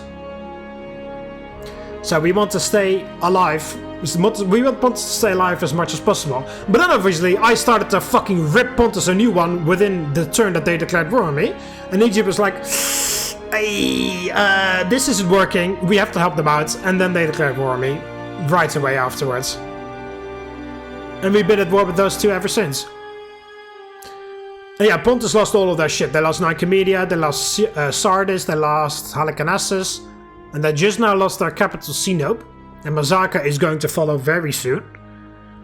So yeah, Pontus is being... And they lost Ankira as well. Pontus is just being absolutely torn apart left, right and center. Egypt as well. I mean, it didn't show in the graph because Egypt has too many forces to really see the dent that I made. Because I definitely did kill a whole bunch of Egyptians. But, you know, they just have too many forces, so it doesn't show up right away. But, you know, every army that Egypt has sent over has been fucking dealt with. And is now rotting in the fucking desert floor. And, you know, right now with that fleet going to sort of like backdoor them at Alexandria, they're going to lose Alexandria, then Memphis, then whatever that other settlement is called. That army that goes after Masaka. Like there's 3 armies that just came from Tarsus. From Egypt. Now there's 2 armies ready to take that. There's the other army that gets the replacement phalanx spikes, and there is there's 2 more armies coming in from Italy. So there's, I don't know how much stuff coming for Egypt to deal with. I will just bash straight through them. So yeah, the campaign didn't really turn out the way I was expecting it to. I was expecting to relive Alexander's dream and go east, but circumstances forced me to go west all the time. Only until the very end, where Pontus declared war and Egypt, forcing me to go east at the very end of the campaign. So yeah, in terms of Egypt, in terms of Macedon as a faction, it's a pretty interesting faction because we literally have no melee infantry, like, at all. We only have phalanx units, like no proper melee infantry with swords or anything. It's just phalanx, phalanx, phalanx, phalanx, phalanx. That's literally every melee infantry that we have. It's all phalanx units. It's militia hoplites, levy pikemen, phalanx pikemen, and royal pikemen. That's it. And we didn't even use the royal pikemen. I don't think we haven't fought a single battle with them. We haven't even had the Marian reforms because we still have the basic general's bodyguard too. Even though I already have a whole bunch of huge cities. I guess we have to wait until our original capital is a huge city. Thessalonica, which is building a palace right now. So when that's finished, I guess we'll have the Marian reforms then. Which is nice as well because as I already stated in my Egypt campaign, the Marian reforms is a bit of a downgrade for Egypt because they lose their general's chariot guys and they switch to Nile cavalry, which is a bit of a downgrade in my opinion for the general bodyguard of Egypt. So that'll make it easier to fight them. Although I've got so many assassins around, I don't really have to fight any generals anyway. I keep assassinating them before they show up to me. But yeah, it's a bit weird. You just have phalanxes, nothing else. regular archers, only regular peltas too. You don't have the heavy peltas that the Greek city-states get. Royal pikemen are great, I guess. Again, I haven't used them, so I wouldn't know, but yeah, they're pretty... The stats are good, at least. Phalanx pikes are solid infantry, so you can do quite a lot with them. Levy pikes, under the command of a good general, they can survive quite a lot. But yeah, their poor morale really does show, as we saw in that final battle, where chariots just being in their near vicinity, even with an okay general, is just causing them to run away sometimes. Yeah, so you're lacking in diversity in the melee infantry department. I mean, your melee infantry is strong, because, you know, phalanxes are strong. Militia hoplites can hold city garrisons, pretty good city garrisons. You know, you deploy, if they attack you with a ram, you just deploy them in the V shape, and then you just allow them to enter, and you just grind them to dust. And if all else fails, go to the town center and hold out there. But, you know, it's like a diversity. If you need to assault a wall, as you saw there with Sinope at the end, like, good fucking luck. If they have got some hillmen on the wall, it's pretty tough. I don't think I can make it. Because, of course, I can't deploy phalanx on the wall. They have to fight with melee in melee. And even some decent hillmen can hold them off, I imagine. So, we'll take tons of casualties taking walls. You don't have any, like, swordsman units. It's not like Rome 2, where every Greek faction has thorax swordsmen. Yeah, then we're also lacking in late game archers, because, you know, you have the basics, you have the skirmishers and the archers, and then some artillery, onagers, heavy onagers, and ballistas. But that's it. You don't have any late game archers. I mean, you have access to the Cretan archer mercenaries, easier than other factions, but other than that, yeah, that's it. The real strength of Macedon is obviously in the cavalry. Light Lancers, even though I have been shitting on them for essentially the whole campaign so far, they have proved their worth in the end. I mean, you just need to get them some experience so they just stop running away all the time. And then with a decent general, the Light Lancers can actually do quite a lot. The speed is pretty useful. And like I said, with some experience, they get some decent attack upgrades at the end, so they can kind of hold it. Especially in that fight that I fought against the... and that battle against the... against Pontus. Outside of Sinope, where I killed the king. I mean, it did do some damage on the king in terms of hit points with the Cretan archers that fired a couple volleys at them, but it was the Light Lancers that took him out. They enveloped the general's bodyguard and took him out. So, yeah, Light Lancers, early cavalry. They're pretty shit early cavalry. Like, at the start of the campaign, they're shit, right? Because they have nothing. You don't have any barracks. Well, you don't have any blacksmiths, I mean.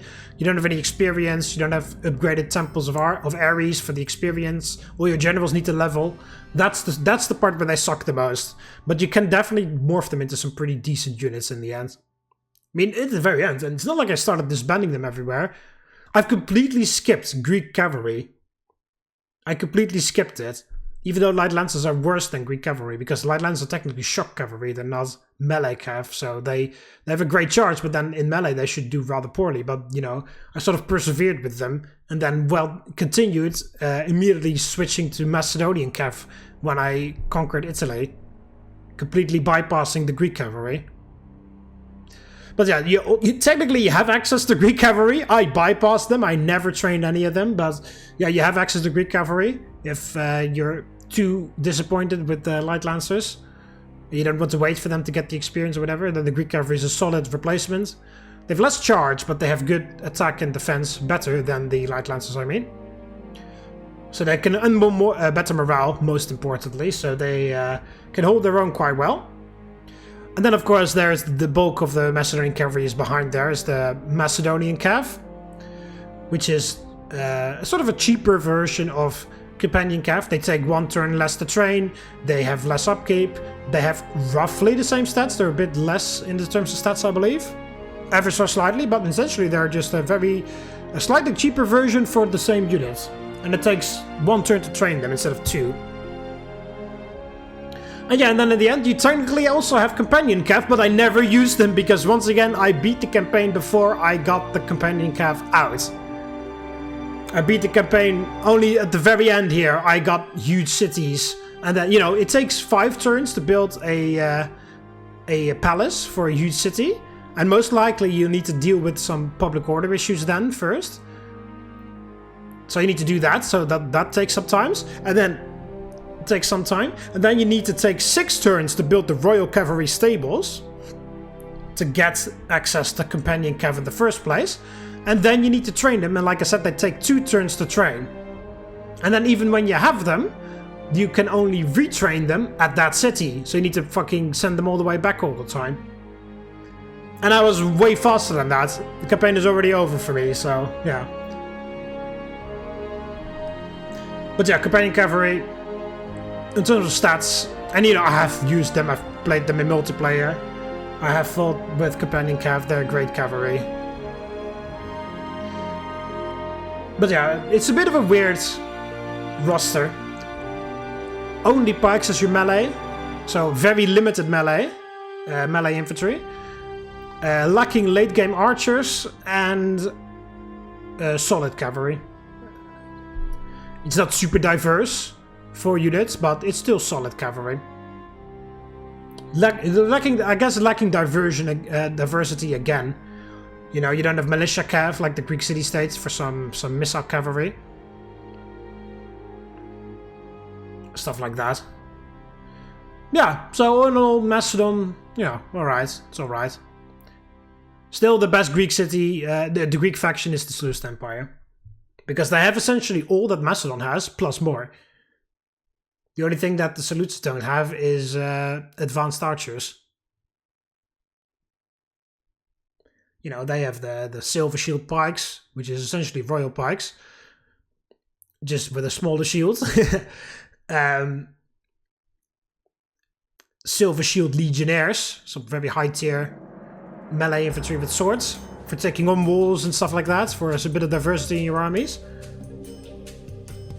You know, good archers, well, solid archers. I mean, like nothing advanced like that. Phenomenal cavalry. You have companion cavalry with the Seleucids as well. Cataphracts, elephants, every single type of elephant, chariots. You have everything. You have everything Macedon has plus more. So. Ironically, even though the Seleucids are born from Macedon, because, you know, it's a remnant from Alexander's empire. So Macedon is the OG and the Seleucids are born from them. Technically, in this game, Macedon is a cheaper version or a knockoff version of the Seleucids, which is kind of funny if you think about it. So yeah, anyway, those are my final thoughts on the campaign. Oh, but starting position. I'll just really quickly talk about the starting position. I do think it is one of the strongest starting positions. I mean, there is a reason why pretty much everybody says that the Bruttia are the best Roman faction, is because they have access to Macedon, because Macedon has the best stuff. All of Greece, essentially. You have the hardcore stuff of Greece. You start with Thessalonica, Larissa, Corinth, and Bylazora. So you start with 4 settlements. That's pretty hefty.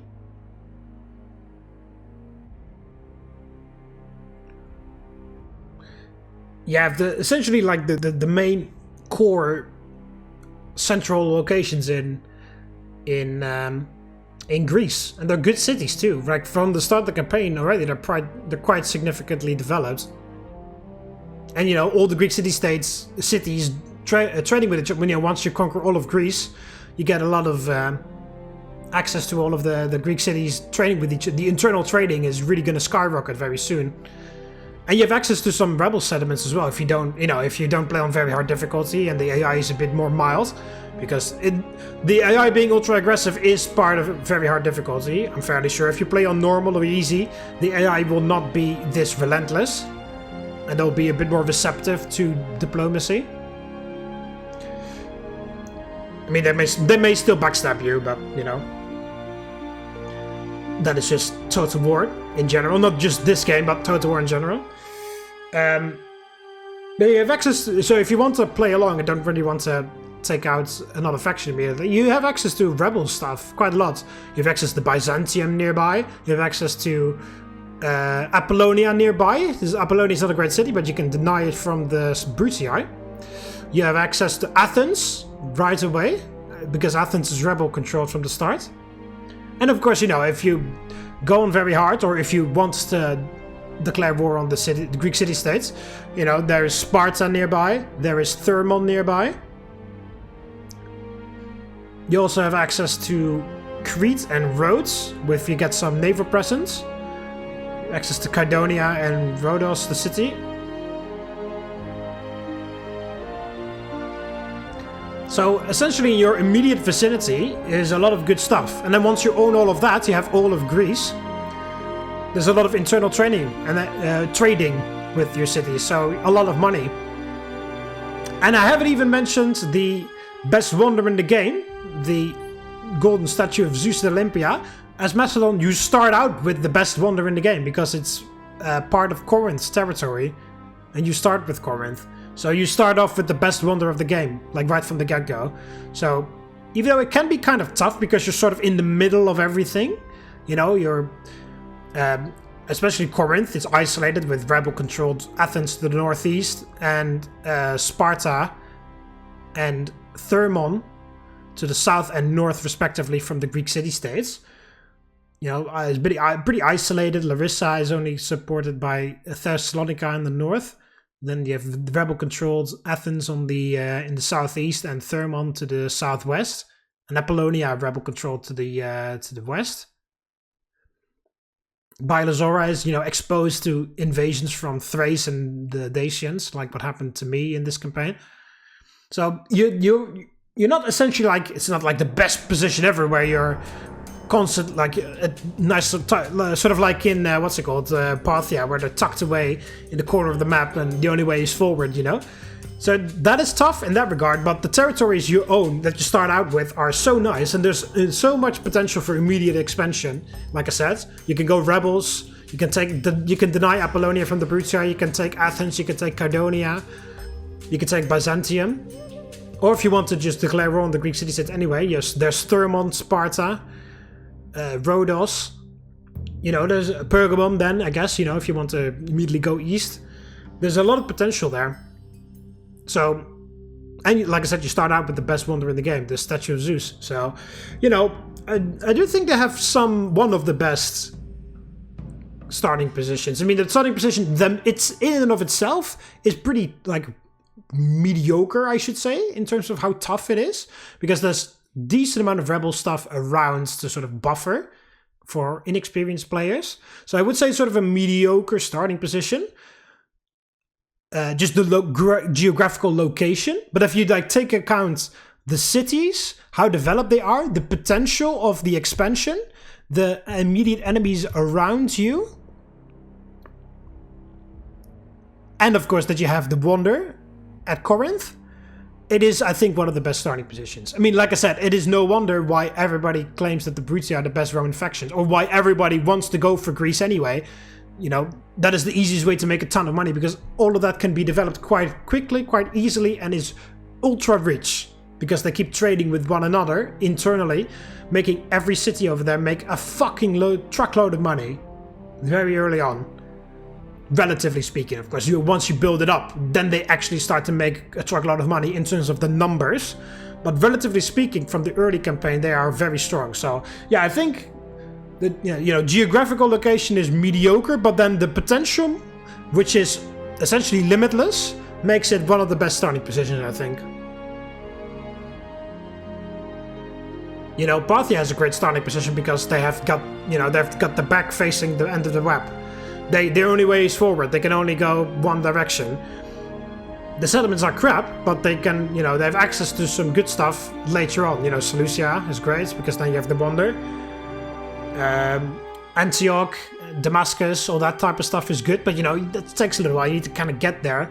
But you know, the majority of the way why Parthia has a great starting position is because geographically they can't be outflanked.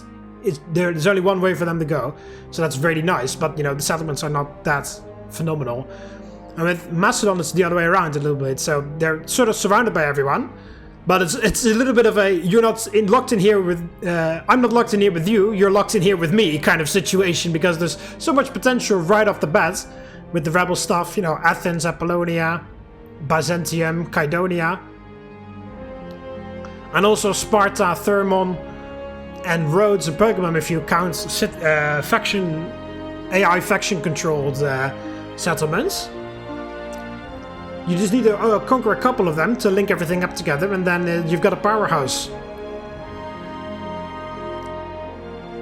I mean, I guess it's, you know, if you're a new player, it could be a bit difficult because you kind of have to juggle everything, but, you know, it's only for really inexperienced players, I feel like. If you even... You don't have to be like the best Total War player in the universe to turn this into a powerhouse, I don't think. I mean, all things considered, I did this campaign rather quickly, I think, in terms of turns.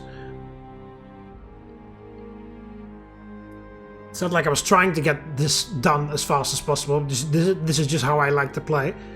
But, yeah, a pretty good starting position. So those are my thoughts on Macedon as a faction. I hope you learned some things, maybe. I don't know. I at least hope you had a good time watching the series.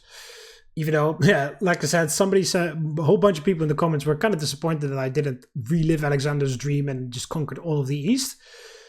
Yeah, same. I didn't really plan it to go this way anyway, but, you know, like I said, circumstances forced me west and west and west again, so, yeah, only at the end I got some action here in the East, but, yeah, whatever. Yeah, I hope you enjoyed the campaign at least. Maybe learned some things, but at the very most, I hope you liked watching it. Like I said, there's a download link to the save file in the description, so you can check it out if you want to. Be sure to drop me some suggestions for a new faction to play in the comments for the next Let's Play. I'm not going to be doing another Total War campaign immediately after this. I'm going to be doing something else, and then we're coming back to Total War afterwards, which is most likely going to be Rome 2, because, you know, I usually switch between Rome 1 and Rome 2. Did a Rome 1 campaign now, do a Rome 2 campaign afterwards, then go back to Rome 1, Rome 2, Rome 1, Rome 2. Switch between that, essentially. Yeah, be sure to drop me a suggestion for a faction to play in the next campaign. The games that Total War games that I own is Rome 1, obviously, Rome 2, Medieval 2, Empire, and Napoleon. Well, I do own Napoleon, but I don't have Napoleon. Because as a child I was stupid and I installed it on a different Steam account, so I don't even know what the password is. So technically I do have Napoleon Total War, but she goes to another school, you wouldn't know her. She's in another, Napoleon is in another Steam account of mine. Because I was young and stupid. Mostly stupid. Yeah, so Rome 1, Rome 2, Medieval 2, Empire. Oh yeah, and then Attila Total War, of course. Those are the campaigns that I own. So don't suggest factions of any other Total War game, because I don't have them. Yeah, be sure to drop some suggestions in the comments. Now, final notice, maintenance notice, or whatever. Or I would like you guys' opinion on this. In addition to the faction request, like I already brought up a few times, I saw people in the comments going, "Oh hey, I would love. Oh, it sucks that the campaign is almost over. I would have loved to see you guys. I would have loved to see you like relive Alexander's dream, fulfill Alexander's destiny, conquer all of the East. You know, destroy Egypt and whatever." I saw a bunch of comments like that. I'm not blind to the comments. However, I usually don't like continuing the campaign after I've already got victory conditions. But since I got a lot of overwhelming positive reviews, reactions I should say, in the comments, in this campaign in general, not just about the Alexander situation, but just in general, I've got a little bit of an idea, and I would like you guys' opinion on that, because this is still the final episode of the campaign, this final video.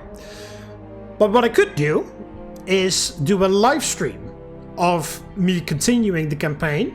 I mean, I'm not going to go full map completion, but I'm just going to destroy Pontus and Egypt. That's the goal. I'm going to conquer all of their stuff. But then I'll do it as a live stream, because first of all, I haven't live streamed in a while, so that way I can also get some back into the groove of doing that again. Second of all, it's live, so you can watch live and, watch it happen, comment, and I can talk with you guys and stuff. Third of all, if you don't have the time to watch it live, or if you don't want to watch it live, the VOD will still be up, so you can just watch it as a video then afterwards if you don't want to watch it live. And then that way it's sort of like as a special episode. It's not a full-on video where I continue the campaign after it's finished. But it's sort of like a special, how do you call that in TV? Like a spin-off series, sort of, you know? Like a spin-off season where we continue the fight even though I've already got victory. You know, I'm going to do a couple live streams of a couple of hours. Yeah, I was thinking that. So let me know what you think of that in the comments below. And then, depending on whether you guys are up for that, I will do it, yes or no. But yeah, be sure to drop me a suggestion for a faction to play for the next Total War game in the comments as well. Download link to the save files in the description if you want to check it out. And I'll see you guys in the next Total War video, which will be Rome 2, I guess. And otherwise, I'll just see you in the next video that I make.